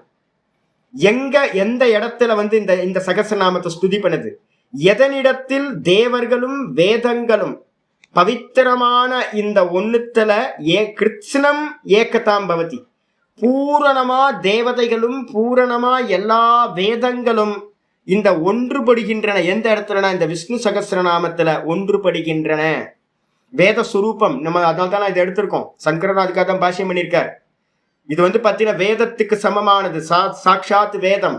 இதனிடத்துல தேவர்கள் வாசம் பண்றாங்க, அதே நேரத்துல வேதங்கள் எல்லாம் இதுக்குள்ளதான் இருக்கு. இது எல்லாம் ஒண்ணுபட்டு ஒரே விஷ்ணு சகஸ்ரநாமம் சொல்லக்கூடியது. இது பவித்திரமானது. இதை பாத்தீங்கன்னா என்ன சொல்றோம் அப்படின்னு கேட்டீங்கன்னா விரஜேத் மானசம் தீர்த்தம். இந்த சகஸ்ரநாமம் தான் பாத்தீங்கன்னா மானச தீர்த்தம் என்று சொல்லப்படுகிறது. அப்போ மானச தீர்த்தத்தை அடைவீர்களாக போய் அடையணும். இங்க இருந்து எப்படியாவது காவிரி போய் ஸ்நானம் பண்ணணும், ரொம்ப நாள் ஆச்சு. ராமேஸ்வரம் போய் ஸ்நானம் பண்ணணும், ரொம்ப நாள் ஆச்சு. அலகாபாத் போகணும், திரிவேணி சங்கமத்துல ஸ்நானம் பண்ணணும். சரையு நதியை பார்த்தேன், இப்பதான் ஒரு வீடியோ பார்த்தேன். சரையு நதியை பார்க்கும்போது ஒரே ஆசை, ஐயோ போய் ஸ்நானம் பண்ணலாமா அப்படின்னு. அங்கெல்லாம் ஒன்றும் போவேனா, எங்கேயும் போவேனா. என்னன்னு கேட்டீங்கன்னா விஷ்ணு சகஸ்ரநாமம் தான் பாத்தீங்கன்னா மானச தீர்த்தம். அதனால விரஜேத் மானச தீர்த்தம், இந்த மானச தீர்த்தத்தை அடைவீர்களாக. விரஜேத்ரா போய் அடைங்க, அடைஞ்சு தத்திர ஸ்நாத்வா இந்த விஷ்ணு சகஸ்ரநாமன்ற தீர்த்தத்துல முங்கி முங்கி எந்திரிங்க, நல்லா குளிங்க. குளிச்சு பாத்தீங்கன்னா அமிர்தோ பவேத், நல்லா சாகாதவர்களாக அமிர்தர்களாக ஆவீர்களாக அப்படின்னு சொல்லியாச்சு. அப்போ சகஸ்ரநாமத்தை டெய்லி காலையில ஒரு வாட்டி ஸ்நானம் பண்ணுங்க, ஈவினிங்ல என்ன பண்ணுங்க, நித்திய மானச ஸ்நானம் பண்ணுங்க. காலையில சரீர ஸ்நானம், ஈவினிங்ல பாத்தீங்கன்னா படுக்கிறதுக்கு முன்னாடி அன்னைக்கு என்னெல்லாம் பண்ணணுமோ அதெல்லாத்தையும் எரேஸ் பண்றதுக்கு மானச ஸ்நானம். இதை பண்ண பண்ண பண்ண பண்ண முதல்ல வாக்குல ஆரம்பிங்க, அதுக்கப்புறம் மனசுல பாவனையோட பண்ணுங்க, அதுக்கப்புறம் ஞானத்துக்கு கொண்டு போங்க. சப்தத்தை ஒவ்வொன்றத்தையும் விசாரம் பண்ணி அதுக்கப்புறம் ஞான நிஷ்டைக்கு போங்க. இது மாதிரி பண்ணும்போது அமிர்தோ பவேத், நீங்க பாத்தீங்கன்னா அமிர்தர்களாக ஆவீர்களாக சொல்லியாச்சு. இதுக்கப்புறம் ஆச்சாரியர் ரொம்ப அருமையான நல்ல ஸ்லோகங்கள் சொல்றாரு. ஞான ஹ்ரதே தியான ஜலே. யாராவது புரிஞ்சா போதும்னா அதெல்லாம் இல்லைங்க, சும்மா புரிஞ்சா போதும்லாம் ஏமாத்து. அதெல்லாம் யாராவது ஆத்மாவை புரிஞ்சுங்க ஒன்றும் பண்ண வேணான்னு சொன்னாங்கன்னா அதெல்லாம் ஒதுக்கிடுங்க, ஒரு மண்ணாங்கட்டியும் ஆகாது. நிறைய பேருக்கு பாத்தீங்கன்னா பலமே இல்லாம போச்சு. பலமே இல்லை. ஏன் பலம் இல்லை அப்படின்னா யோகத்துல ஆரம்பிக்கும் போதே சொல்றோம், யோகசமோ பலம் நாஸ்தி. யோகத்துக்கு சமமா, யோகம்னு என்ன தெரியுங்களா, வேற எதுவும் இல்லை, ஏகாகிரம். ஈஸ்வரன் இடத்துல ஏகாகிரம் பண்றது, அதுக்குதான் ஜபம் தியானம் இதெல்லாம் சொல்லப்பட்டிருக்கு. மந்திரம் சொல்லுது, என்ன சொல்றதுன்னா ஞான ஹிரதே. ஹிரத அப்படின்னா என்ன அர்த்தம்னா தடாகத்துக்கு பேரு ஹிரதம்னு பேர். ஒரு ஜலம் இருக்கிற சின்னதா தடாகத்துக்கு பேரு ஹிரதே. ஞான ஹிரதே. ஞான ஹிரதே அப்படின்னா ஞானம் என்ற தடாகத்தில், ஞானம் என்ற தீர்த்தத்தில். தியான ஜலே, அந்த ஜலம் என்னது, தீர்த்தம் பாத்தீங்கன்னா அந்த பாண்டுக்கு பேர் பாத்தீங்கன்னா ஞானம்ன்ற பாண்டுல தியான ஜலே இருக்கிற ஜலம் தியானம் என்ற ஜலத்துல ராகத்வேஷ மலாபகே, ராகத்தையும் துவேஷத்தையும் நீக்கக்கூடியது. சுத்தம் என்னது, வெளியில இருக்கிறது அழுக்கு, உடம்புல இருக்கிறது. மனசுல இருக்கக்கூடிய பொல்யூஷன் எது, அழுக்கு எது, மலம் எது? ராகம் துவேஷம். பஞ்ச கிளேஷாகான்னு சொல்லியிருக்க ஞாபகம் இருக்கா? பஞ்ச கிளேஷங்கள் தான் யோக சூத்திரத்துல சொல்ற மாதிரி. அவித்யா, அஸ்மிதா, ராக, துவேஷ, அபினிவேஷாகா பஞ்ச கிளேஷாகா. இந்த 5 மனசுல இருக்க கிளேஷங்கள். அஜ்ஞானம் அவித்யா, அஸ்மிதா ராக அகங்காரம், அதுக்கப்புறம் விருப்பு வெறுப்பு ராகம் துவேஷம், அதுக்கப்புறம் மரண பயம். இந்த 5ம் மனசுல இருக்கக்கூடிய பொல்யூஷன். இது எல்லாம் கிளேஷங்கள்னு சொல்லப்படுது. இது எல்லாத்தையும் பாத்தீங்கன்னா நீக்கக்கூடியது ராகத்வேஷ மல மலாபகே, மலத்தை நாசம் செய்யக்கூடியதா இருக்கிற தியான ஜலே. தியானம் என்ற ஜலத்தில் என்ன தியானம்? ஈஸ்வர தியானம், ஆத்ம தியானம். 2 தான். சகுணத்துல ஈஸ்வர தியானம், நிர்குணமா ஆத்ம தியானம். தடாகம் எது? தடாகம்ன்ற தீர்த்தம் எது? ஞான தீர்த்தம். இந்த ஞான தீர்த்தத்துல தியான ஜலத்துல ராகத்வேஷத்தை நீக்கக்கூடிய அந்த தியான ஜலத்துல யகஸ்நாதி, எவன் ஸ்நானம் செய்கின்றானோ. தியானம் சொன்னவன் என்ன பண்றான்? மானசே தீர்த்தே யகஸ்நாதி. மானச தீர்த்தம்னு சொல்லக்கூடியதுல எவன் தியானம்ன்றதுல டெய்லி முங்கி முங்கி எந்திரிக்கிறானோ ச யாதி பரமாம் கதிம், அவன் மேலான கதியை அடைகின்றான். சொல்லியாச்சு, ஒன்னும் பண்ண வேணாம், புரிஞ்சுங்க, ஒரு மண்ணாங்கட்டி ஆக. அதுக்கு அடுத்தது சரஸ்வதி ரஜோ ரூபா தமோ ரூபா கலிந்தஜா சத்வரூபா ச கங்கா ச நயாந்தி பிரம்ம நிர்குணம். ஐயோ, ஆச்சரியர் போட்டு டம் டம்னு உடைக்கிறார். சரஸ்வதி ரஜோரூபா. சரஸ்வதி நதி பாத்தீங்கன்னா, நீங்க மானான்னு ஒரு வில்லேஜ் இருக்கு, நீங்க பத்ரிநாத்துக்கு மேல போனீங்க அப்படின்னா மானான்னு ஒரு வில்லேஜ் இருக்கு. அதுக்கு போற வழியில ஒரு கொஞ்சம் தூரம் தான் பாத்தீங்கன்னா நம்ம சரஸ்வதி நதியோட உற்பத்தியாகி மறைஞ்சு போயிடும் பூமிக்குள்ளார. அப்போ சரஸ்வதி நதியில பாத்தீங்கன்னா தீர்த்தாடனம், அங்க தீர்த்தமே பண்ண முடியாது. அது மாதிரி பண்ண முடிஞ்சதா? அது நானும் ட்ரை பண்ணி பார்த்தேன், 2-3 வாட்டி போனேன். அதை குடிக்கிறதுக்கான வாய்ப்பு கீழே இறங்கி போன அங்க பாதையெல்லாம் இப்ப போட்டிருக்காங்க. முன்னாடிலாம் இருக்கும்போது இல்ல, ஒரு பாரம்பரியா கடந்துச்சு போக முடியாது. அப்போ சரஸ்வதியில இன்னும் குறை இருக்கு, காஷ்மீர் தான் போகணும். காஷ்மீர்ல ஒரு பக்கம் பாத்தீங்கன்னா கொஞ்சம் தூரம் சரஸ்வதி கொஞ்சம் இருக்குன்னு சொல்றாங்க. கொஞ்சம் ஒரு பார்ட் மட்டும் கொஞ்சம் இருக்கு, சிந்துக்கு பக்கத்துல சரஸ்வதி அங்க ஒரு இருக்கு அப்படின்றாங்க, தெரியல என்னன்னு. சரஸ்வதி பிரதானமா இருக்கிறது பாத்தீங்கன்னா அந்த மானாகாவ்னு பத்ரிநாத் பக்கத்துல தான் மேலதான் இருக்கிறது. சரஸ்வதி எப்படிப்பட்டதுன்னா ரஜோ ரூபா, ரஜோகுண ரூபமானது. தமோ ரூபா கலிந்தஜா. இந்த கலிந்தஜான்றது யமுனா. யமுனா பாத்தீங்கன்னா தமோ ரூபமானது. ஒரே மயக்கத்திலேயே இருக்கும். மதுரா பிருந்தாவன் போனீங்கன்னா ஒரே மயக்கம்தான் எல்லாத்துக்கும். சத்துவ ரூபாச்ச கங்காச்ச. சத்துவரூபமா இருக்கிறது எது? கங்கா. எனக்கு வித்யா பிராப்தியானதெல்லாம் கங்கா தான். எனக்கு தெரியவே தெரியாது. கங்கால உட்கார்ந்துட்டு பாராயணமா பண்ணுவேன். உட்கார்ந்து ருத்ரத்தையும் சமக்கத்தையும் பகவத்கீதையும் என்னடா இது அப்படின்னு உட்காந்துட்டு வேற எதுவும் தெரியாது. உட்காந்து மனப்பாடம் பண்ணுவேன். நல்லா உட்காந்து சத்தமா சொல்றது, யாருக்கும் கேட்காது. தனியா ஏகாந்தமா பாறையில தண்ணியில கால் வச்சோம் அப்படின்னா சில்லுன்னு இருக்கும்.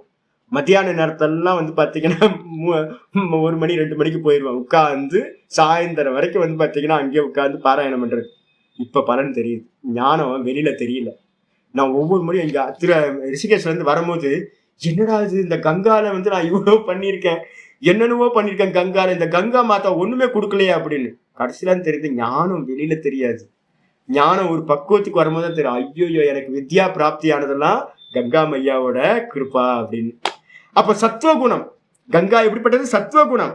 ஆனா நயாந்தி பிரம்ம நிர்குணம்.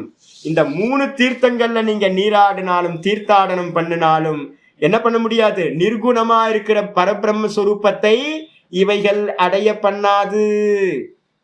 பாப்பங்கள் நாசமாகும், எல்லாம் நடக்கும். ஆனா பாத்தீங்கன்னா இந்த தீர்த்தாடனத்துல பாத்தீங்க அப்படின்னா மோட்சம் கிடைக்காது சுவாமி. நிர்குண பிரம்மத்தை அடைய முடியாது சுவாமி. அப்ப என்ன அப்போ அப்படின்னா ஆச்சாரியார் சொல்றாரு ஆத்மா நதி. அப்ப என்ன? நிர்குணமா இருக்கிறது ஆத்ம ஞானம் தான். இந்த ஆத்ம ஞானத்தோட சுரூபமா இருக்கிறது இப்ப நம்ம விஷ்ணு சகஸ்ரநாமத்தை விசாரம் பண்றது. நான் ஜீவன் இல்லை, நான் பிரம்மஸ்வரூபமா ஈஸ்வர சுரூபமா இருக்கேன் அப்படின்ற ஞானம் தான் நமக்கு மோட்சத்தை கொடுக்கும். தீர்த்தாடனம் பண்றதுனால பாத்தீங்கன்னா வெளியில இருக்கிற பாப்பங்கள் நாசமாகும். இவ்வளவுதான். இது ஏற்கனவே பாத்தீங்கன்னா இந்த தியான ஜலே இதெல்லாம் சொல்லியிருக்கல, அதுக்கு இங்கேயும் வருதுன்னு நினைக்கிறேன். ஆமா, இங்க வந்துருங்க. அடுத்த ஸ்லோகம். ஆத்மா நதி சம்யமதோய பூர்ணா சத்யஹ்ரதா ஷீலதடா தயோர்மிஹி தத்ராவகாஹம் குரு பாண்டு புத்ர நவாரினா சுத்யதி சாந்தராத்மா. மகாபாரதத்துல இருந்து ஒரு ஸ்லோகத்தை சொல்றார். ஆத்மா நதி போன இதுல என்ன சொல்லிச்சு? ஞானம்ன்றதுதான் ஞான ஹிருதயன்னு சொல்லிச்சு. இந்த இடத்துல என்ன சொல்லுதுன்னா ஆத்மான்றது ஒரு நதியா கல்பனை பண்ணுது. ஆத்மாதான் நதி. அதுல சம்யம தோய பூர்ணா, அந்த நதியில இருக்கக்கூடிய ஜலம் எது தெரியுங்களா? தோயம்னா ஜலம். அந்த தோயம் எது அப்படின்னு கேட்டீங்கன்னா சம்யமம், திரய சம்யமம் அப்படின்னு ஒரு சூத்திரம் இருக்கு. கீழே உங்களுக்கு இதை ஃபுட் நோட்ல கொடுத்துருக்கேன் பாருங்க.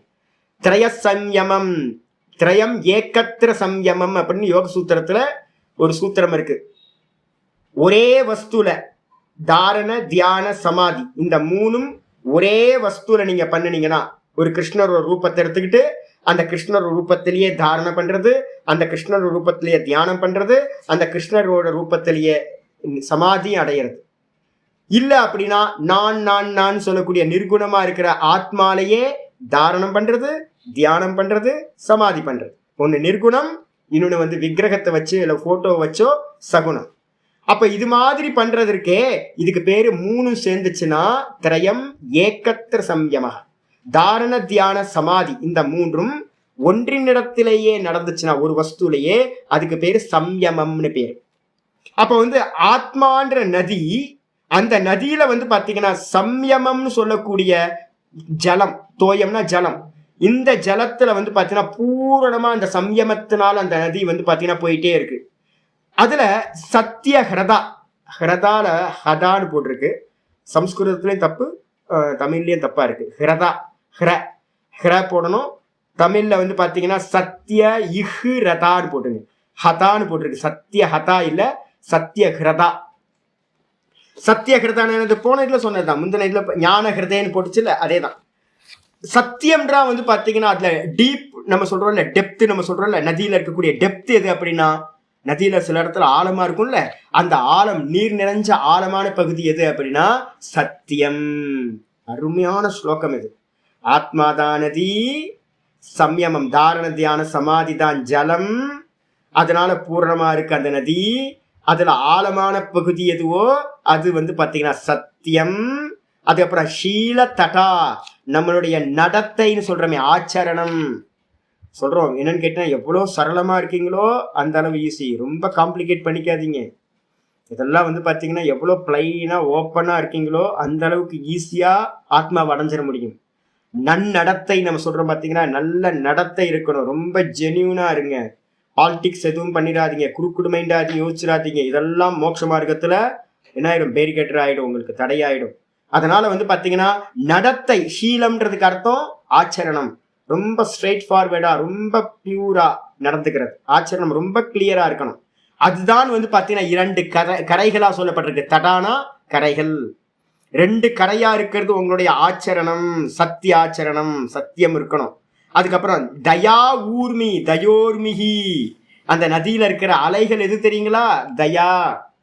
அதனால்தான் நான் சொல்லியிருக்கேன், பிருகதாரண்யம் முடிக்கும் போது ஆச்சாரியார் வந்து 3 விஷயம் சொல்றாரு. தயா, தானம், ஓங்காரம். தயா, தானம், ஓங்காரம். தயா வந்துடுச்சா? தயா தான் அந்த நதியில இருக்கக்கூடிய அலைகள். தயா பண்ணுங்க. தயா பண்ணுனா நான் யோக சூத்திரம் சொல்லும் போதே உங்களுக்கு சொல்லியிருக்கேன். ஐயோ, இந்த எனக்கு இப்ப சமீபத்துல அது மாதிரி இருக்கு. 2-3 வாட்டி வேகமா ஸ்கூட்டர் ஓட்டிட்டு போகும்போது கோயிலுக்கு போயிட்டு வேகமா வருவோம் அடுத்த கிளாஸ்க்கு. ஐயோ எதையாவது கொடுக்கணும்னு நினைப்பேன். வயசான அம்மா யாராவது இருந்திருக்கும். ஐயோ இவங்களுக்கு கொடுக்கணும்னு நினைச்சிட்டு தயா பண்ணுவேன். தயா பண்ணிட்டு என்ன பண்ணுவேன், எதையும் கொடுக்காம வேகமா வண்டியில வந்துருவேன்னா மனசுக்குள்ளார வந்து ஒரே கில்ட்டியா இருக்கும். ஐயோ கொடுக்கலையே இன்னைக்கு, சரி நாளைக்கு பார்க்கலாம். நாளைக்கு போய் பார்த்தா அந்த அம்மா இருக்க மாட்டாங்க. ஐயோ முடியாம போச்சு அப்படின்னு துக்கம் வந்துடும், ஒரு கில்ட்டி வந்துடும். அப்ப என்ன பண்ணணும்னு கேட்டீங்கன்னா, தயா பண்ணினீங்கன்னா என்ன பண்ணணும்? தானம் பண்ணி அதை கம்ப்ளீட் பண்ணிடணும். தயா பண்ணிட்டு தானம் பண்ணாம போனீங்க அப்படின்னா ஐயோ பாவம், ஐயோ பாவம்னு போயிட்டீங்கன்னா நீங்க பாவம் ஆயிடுவீங்க. உங்களால முடிஞ்சதை அங்க கியூர் பண்ணணும். தயா தானம் பண்ணணும். அதுக்கப்புறம் வந்து பாத்தீங்கன்னா ஓங்காரத்தை ஜபிச்சுக்கிட்டு இருக்கணும். ஓங்காரம் தான் ஆத்மா. ஆயிடுச்சா? அப்ப இங்கேயும் அதான் சொல்லுது, தயா ஊர்மி. அதே நேரத்துல தத்திர அவகாகம் குரு, அதுல என்ன பண்ணுங்க அப்படின்னு கேட்டீங்கன்னா, அந்த ஆத்ம நதியில, ஆத்மான்ற நதியில என்ன பண்ணுங்க, ஸ்நானம் செய்யுங்கள். ஏ பாண்டுபுத்திர, ஏ பாண்டுபுத்திரனே, இந்த ஆத்மான்ற நதியில ஸ்நானம் பண்ணு. ந வாரினா சுத்தியதி அந்தராத்மா. நீ எத்தனை முறை வந்து பாத்தீங்கன்னா தண்ணியில குளிச்சு குளிச்சு குளிச்சு குளிச்சு எத்தனை முறை குளிச்சிருப்போம், எவ்வளவு சோப்பு போட்டிருப்போம். அநேகமா நான் ஒரு டன்னு சோப்பு நான் குளிச்சிருப்பேன்னு நினைக்கிறேன். பிறந்ததுல இருந்து சோப்பு போட்டு ஒரு டன்னு சோப்பு. சரீரம் சுத்தமாச்சான சரீரமும் சுத்தமாகல. இந்த வெளியில குளிக்கிற ஸ்நானத்தினால வந்து எவ்வளவு ஸ்நானம் பண்ணியாச்சு, மனசு சுத்தமே ஆகல. மனசு இன்னும் அப்படிதான் இருக்கு. கங்காலேயே குளிச்சு குளிச்சு குளிச்சு குளிச்சு, யமுனாலேயோ நர்மதாலேயோ என்ன தீர்த்தம் இருக்கோ எல்லா தீர்த்தத்தும் போய் குளிச்சாச்சு. ஆனா மனசு சுத்தமாச்சா? சுத்தமாகல. அப்ப மனசு வந்து பாத்தீங்க அப்படின்னா அதான் சொல்லுது, வாரினா ஜலத்தினால ந சுத்தியதி அந்தராத்மா. அந்தராத்மான்னு சொல்லக்கூடிய அந்த கரணம் மனசு வெளியில இருக்கிற ஜலத்துல குளிச்சாலாம் சுத்தமாகாது. அப்ப என்ன பண்ணணும், ஆத்மான்ற நதியில சம்யமம், தாரண தியான சமாதின்ற ஜலத்துல சத்தியத்தையே ஆழமான பகுதி, நல்ல டீப்பா இறங்கி குடிக்கிறதுக்கு சத்தியம்ன்றதுதான் டீப்பா இருக்கிறது. அதுல நல்ல நன்னடத்தையோட நல்ல ஆச்சரணத்துல இருந்துகிட்டு தயான்ற அலைகளோடு இருக்கிற ஆத்ம நதியில தத்திர அவகாகம் குரு, நல்லா ஸ்நானம் பண்ணுப்பா. அதுதான் அந்த கர்ணத்தை சுத்தி பண்ணும், மோட்சத்தை கொடுக்கும் சொல்லியாச்சு.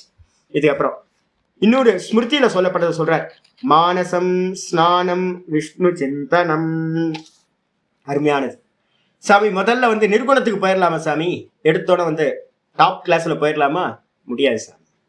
சகுனத்தை அடுத்துதான் நிர்குணத்துல, நல்ல சகுனத்துல புத்திய வச்சு வச்சு வச்சு சவிகல்ப சமாதிகள்னு மொத்தம் வந்து பாத்தீங்கன்னா 6 சமாதிகள் சொல்லுது. சவிதர்க்கம், நிர்வித்தர்க்கம், சவிச்சாரம், நிர்விச்சாரம், சானந்தம், சாஸ்மிதா அப்படின்னு சகுனத்துல ஏகாகிர சித்தம், நல்ல ஏகாகிர சித்தத்தோட விஷ்ணுவோட ரூபத்தையோ விக்கிரகத்தையோ இல்ல போட்டோவையோ வச்சு கண்ணை மூடி உட்கார்ந்து, அவர் கண்ண முடியாது. முதல்ல என்ன பண்ணணும், ஒரு தீபத்தை பொறுத்துங்க, ஒரு விஷ்ணுவோட போட்டோவையோ விக்கிரகத்தையோ வைங்க. என்ன பண்ணுங்க, இதுதான் பரபிரம்ம சுரூபம். எனக்கு உள்ளார எது நான் இருக்கோ அதுதான் இங்க எனக்கு அனுகிரகம் பண்றதுக்காக சங்கு சக்கர கதாதாரியா நாமரூபத்தை தாரணம் பண்ணிக்கிட்டு முன்னாடி இருக்கு அப்படின்னு எனக்குள்ளார இருக்கிறதா இங்க ஒரு ஃபார்மோட நான் உபாசனை பண்ற சகுனமா அப்படின்னு புரிதலோட ஃபர்ஸ்ட் எடுத்தோன்னு உட்கார்ந்து அதையே பாருங்க. நான் என்ன சொல்லியிருக்கேன், தாரணைக்கு முன்னாடி இருக்கிற ஸ்டெப்புக்கு என்ன பேரு, திராட்டக். திராட்டக்குன்னு யோகத்துல ஒரு முக்கியமானது. கண்ணை திறந்து அந்த ரூபத்தையே பார்த்துக்கிட்டே இருக்கிறது, போட்டோ காப்பி எடுக்கிறது, ஸ்கேன் பண்றது. நம்ம கண்ணால அந்த உருவத்தை அப்படியே ஸ்கேன் பண்ணி பிராக்டிஸ் பண்ணிக்கிட்டே இருக்கிறது, அப்படியே பார்த்துக்கிட்டே இருக்கிறது. அப்படியே மெதுவா பார்க்குற அபியாசம் மெதுவா ஆகி கண்ணு மூடி பார்க்கறது. உள்ள காப்பி ஆயிருக்கா பார்க்கணும். ஒரு 10 நிமிஷம் பார்த்துட்டு கண்ணை மூடிக்கணும். அந்த ரூபம் உள்ள தெரியுதான்னு பார்க்கணும். அப்போ எது வரைக்கும் நம்ம உள்ள வந்து பாத்தீங்கன்னா அந்த ரூபம் போட்டோ காப்பியா உள்ள கட் அண்ட் பேஸ்ட் ஆயிடுச்சோ அது வரைக்கும் திராட்டக். நல்ல மனசுல அந்த ரூபம் உள்ள வந்துருச்சு அப்படின்னா உள்ள இருந்து வெளில கொஞ்சம் நேரம் பார்க்கணும், அப்புறம் உள்ள பார்க்கணும், உள்ளேயே பார்த்துக்கிட்டே இருக்கு. தாரணை அப்படின்னு பேரு. அதையே வந்து பாத்தீங்கன்னா திரும்ப நல்லா டீப்பா அதையே சிந்திச்சுக்கிட்டு இருந்தீங்க அப்படின்னா அதே ரூபத்தை, அது தியானம்னு பேரு. அது மெதுவா தியானம் சமாதியில போய் பரிணமிக்கும். கீதால வந்து பாத்தீங்கன்னா ஆச்சாரியா சொல்றாரு, மையேவ மன ஆதத்ஸ்வ மயி புத்திம் நிவேஷய. அருமையான ஸ்லோகம் வந்து பாத்தீங்கன்னா 12வது அத்தியாயத்துல பக்தி யோகத்துல. பக்தினா நம்ம வந்து பாத்தீங்கன்னா புளியோதரை வாங்கி சாப்பிட்டு பொங்கலை சாப்பிட்டு நல்லாவே இல்லையா, கொஞ்சம் உப்பு அதிகமா இருக்கு அப்படின்னு கிரிட்டிசைஸ் பண்ணிட்டு, போன முறை நல்லா இருந்துச்சு பிரசாதம், இன்னைக்கு முறை நல்லாவே இல்லை அப்படின்னு பிரசாதத்தை வாங்கி சாப்பிட்டு ஒரு விபூதியை இதையோ பூசிட்டு நானும் பக்தன் அப்படின்னு போயிட்டு, அது பக்தி இல்லை. பக்தினாவே என்ன அப்படின்னு கேட்டீங்கன்னா சொல்லுது, மானசம் ஸ்நானம் விஷ்ணு சிந்தனம். மானச ஸ்நானம் எது அப்படின்னா விஷ்ணுவை சிந்திக்கிறதுனா என்ன சொல்றது, நம்ம ஏற்கனவே பார்த்துட்டோம். சம்யம தோய பூர்ணா, ஆத்மா நதி சம்யம தோய பூர்ணான்னு சொல்லியாச்சு. தாரண தியான சமாதி தான் அதுல நதியில ஓடுற தண்ணி. அதனால ஸ்நானம் பண்ணணும். மந்திரம் சொல்லுது என்னன்னு கேட்டீங்க அப்படின்னா அழகா சொல்றாரு 12வது அத்தியாயத்துல சொல்லும் போதே, மையேவ மன ஆதத்ஸ்வ, என்னிடத்திலேயே மனதை பதிப்பாயாக. எத்தனாவது ஸ்லோகம், 8. 8 வந்து பார்த்தீங்கன்னா 12 8 12 9. இது ரொம்ப முக்கியமானது. மனசை வந்து என்னிடத்திலேயே சமாதி செய்வாயாக. இந்த மனதையும் புத்தியையும் என்னிடத்திலேயே நல்ல சமாதி பண்ணு, பிரவேசம் பண்ணு. நிவசிஷ்யசி மையவ, என்னிடத்திலேயே நீ வாசம் செய்வாய் என்பதில் எந்த சந்தேகமும் இல்லை. உனக்கு சாயுஜ்ய பதவி கிடைச்சிரும். இங்க இருக்கும் போதே சகுன ஈஸ்வரனா இருக்கிற அந்த நாராயணன் இடத்துல, அந்த சகுன ரூபத்துல மனசை வந்து தாரண தியான சமாதி பண்ணணும் அப்படின்னா கிரமமுக்தின்னு சொல்லக்கூடிய சாயுஜ்ய பதவி கிடைச்சிடும். அவரிடத்திலேயே வாசம் பண்ணி அவருடைய மோட்சம் அடைஞ்சிடலாம் பிரம்மாவோட. திரும்ப இந்த சம்சாரத்துக்கு வர வேண்டாம். அது இல்லை, அது பண்ண முடியலையே சுவாமி அப்படின்னு கேட்டீங்கன்னா அடுத்த ஸ்லோகம் சொல்லுது, 12:9 கீதால சொல்லுது, அத சித்தம் சமாதாத்தும் ந சக்னோஷி மயிஸ்திரம் அபியாசயோகேன ததஹ மாமிப்சாப்தும் தனஞ்சய. அதுக்கு முடியலையே சுவாமி, நான் பிராக்டிஸ் பண்ணு. அபியாச யோகம், பகவானை வந்து பார்த்தீங்கன்னா தாரணம் பண்ணி பண்ணி பண்ணி பிராக்டிஸ் பண்றது, இந்த காட்டுக்கு பண்றது, பகவானையே பார்த்து பார்த்து ரூபத்தை உள்வாங்கிறது, தாரணை பண்ற பிராக்டிஸ் பண்றது, ஜபம் பண்றது, தியானம் பண்றது, சமாதி அபியாசத்துக்கு என்னெல்லாம் உண்டோ அதுக்கு முன்னாடி இருக்கிற ஸ்டெப்ஸ் எல்லாம் பண்றதுக்கு அதுக்கு பேர் அபியாச யோகம்னு பேர். உட்கார்ந்து உட்கார்ந்து பிராக்டிஸ் பண்ணணும். உட்கார்ந்து உட்கார்ந்து காலையில சாயந்தரம் உட்கார்ந்து உட்கார்ந்து பிராக்டிஸ் பண்ணணும். அப்ப வந்து பாத்தீங்கன்னா மானசம் ஸ்நானம் விஷ்ணு சிந்தனம், விஷ்ணுவை சிந்திக்கிறது தான் மானச சிந்தனம் என்று சொல்லப்படுகிறது. இது ஸ்மிருதவ்.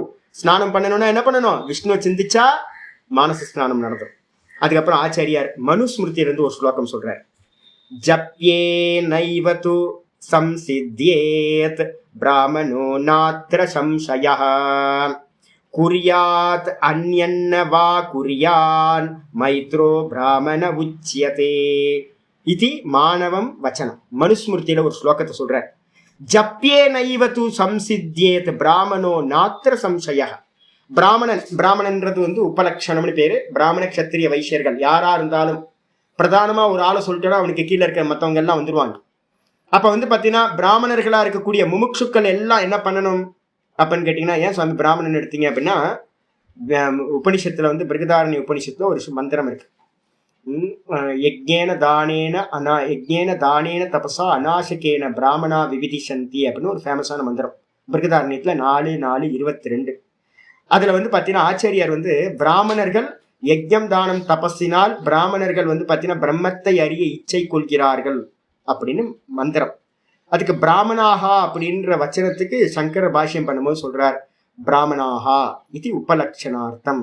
பிராமணன்ற சப்தம் வந்து ஒரு உபலட்சணம், ஒரு குறிப்பு. அது யாரை குறிக்கும்? மற்றவங்களையும் குறிக்கும். முமுட்சுக்களுக்கு காமனா பேரு பிராமணாகா, சத்துவகுண பிரதானாகான்னு அர்த்தம். அப்ப சத்துவகுண பிரதானமா இருக்கக்கூடிய யாரெல்லாம் முமுட்சுக்களா இருக்குமோ அவங்கெல்லாம் என்ன பண்ணணும்? ஜப்யே நைவது சம்சித்யேத், ஜபத்தினாலேயே ஜபித்தே வந்து பாத்தீங்கன்னா சம்சித்தியை அடைந்தார்கள் பிராமணாகா ந அத்திர சம்சயக. நமக்கு முன்னாடி வாழ்ந்தவங்க எல்லாம் என்ன பண்ணாங்க? பிராமணன் வந்து பாத்தீங்க அப்படின்னா ஜபத்தினாலேயே சித்தியை அடைந்தான், சம்சித்தியை அடைந்தான் எடுக்கணும். இங்க சம்சித்தியை அடைந்தார்கள். யாரு? முன்னாடி இருந்த பிராமணர்கள். நீங்க ஏதாவது ஒரு தப்பா இருக்கும் என்னோட தமிழ்ல, அடைவான் அப்படின்னு ஃபியூச்சர்ல போட்டுட்டு ஃபியூச்சர்ல அடைந்தார்கள். நமக்கு முன்னாடி இருந்த வசிஷ்டர், வியாசர் முதலிய முனிவர்கள் எல்லாம், ரிஷிமார்கள் எல்லாம் எதனால சம்சித்தியை அடைந்தார்கள்? வெறும் ஜபத்தினாலேயே. நீங்க பழைய படங்கள்லாம் பார்த்தீங்கன்னா தெரியும், முனிவர்கள் எல்லாம் ஓம் நம சிவாய ஓம் நம சிவாயன்னு சொல்லிட்டு இருப்பாங்க, ஓம் நமோ நாராயண ஓம் நமோ நாராயணாய சொல்லிட்டு இருப்பாங்க. எல்லாம் வந்து பாத்தீங்கன்னா ஜபம் பண்ணியே சித்தி அடைந்தார்கள் பிராமணர்கள்ன்ற முமுட்சுக்கள். ந அத்திர சம்சயக, இதுல எந்த சந்தேகமும் இல்லை. அதனால என்ன பண்ணணும் தெரியுங்களா? குறியாத் ந குறிய நவா குறியான் மைத்ரோ பிராமண உச்சியதே. வேற ஏதாவது ஒரு காரியத்தை பண்ணுங்க, பண்ணாம போங்க, ஒரு மண்ணாங்கட்டி லாஸும் ஆக போறது இல்லை. ஐயோ நான் இது பண்ணலையே அதை பண்ணலையே. ஒரு அம்மாட்ட சொன்னா, அம்மா ஒழுங்கா வந்து பாத்தீங்கன்னா ஜபம் பண்ணுங்க, சாயந்தரம் என்ன வேலை இருக்கு? அப்புறம் சுவாமி வீட்டெல்லாம் கிளீன் பண்ணும் சாமி. ஆமா, வீட்டை கிளீன் பண்ணா உங்களுக்கு வந்து மோட்சம் கிடைச்சிரும் பாருங்க. ஏன் இன்னைக்கு தான் சாயந்தரம் நேரத்தில் தான் பண்ணுமா? காலையில் எழுந்திரிச்சா எனக்கு துணிலாம் துவைக்கணும் சாமி, காலையில் குளிச்சுட்டு துணிலாம் துவைச்சிட்டு குளிக்கணும். ஆமாம், துணி துவைக்கிறது ஒரு முக்கியமான காரியம் பாருங்க, மோட்சம் கொடுத்துரும் பாருங்க. துணி துவைக்கிறது, வீட்டை மெயின்டைன் பண்ணுறது. நான் அப்புறம் பர்ச்சேஸ் போயிடுறேன் சாமி ஈவினிங்கு, நான் வந்து பார்த்தீங்கன்னா எனக்கு டைம் இல்லை சாமி. பர்ச்சேஸ் பண்ணிங்கன்னா மோட்சத்தை பர்ச்சேஸ் பண்ண முடியுமா? அப்புறம் கற்பாம்பூச்சியாக பிறந்துருங்க, யாருக்கும் பயம் இல்லை. கற்பாம்பூச்சியாக பிறந்துருவோம் அப்படின்னு நமக்கு யாருக்கும் பயம் இல்லை. அப்போ வந்து பார்த்தீங்க அப்படின்னா வேற காரியம் பண்ணட்டும், பண்ணாமல் போகட்டும். ஒரு பிரயோஜனமும் இல்லை. பண்ணாலும் பண்ணனாலும் பரவாயில்ல, ஆனா ஜபத்தை மட்டும் விட்டுறவே கூடாது. அதனால்தான் சொல்லுது, அந்த ஜபத்தினால மட்டும்தான் பிராமணர்கள் முமுட்சுக்கள் பாத்தீங்கன்னா சித்தியை அடைந்தார்கள். சித்தினது அந்த கர்ண சுத்தி, ஆத்ம சுத்தி.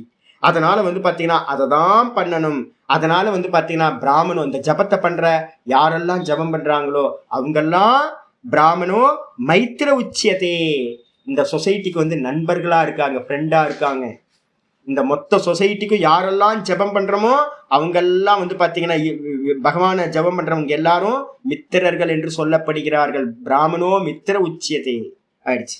இதுக்கப்புறம் ஆச்சாரியர் பாத்தீங்கன்னா அடுத்த ஸ்லோகம் சொல்றார், ஜபஸ்து சர்வ தர்மேப்யஹ பரமோ தர்ம உச்சியதே அஹிம்சயா அஹிம்சயா ச பூதானாம் ஜப யஜ்ஞ பிரவர்த்ததே. அத்புதம். எல்லாத்திலையும் பெரிய தர்மம் எது? ஜபஸ்து சர்வ தர்மேபியக பரமோ தர்ம உச்சியதே. எல்லா தர்மங்களிலும் ஏகப்பட்ட தர்மங்கள் இருக்கு.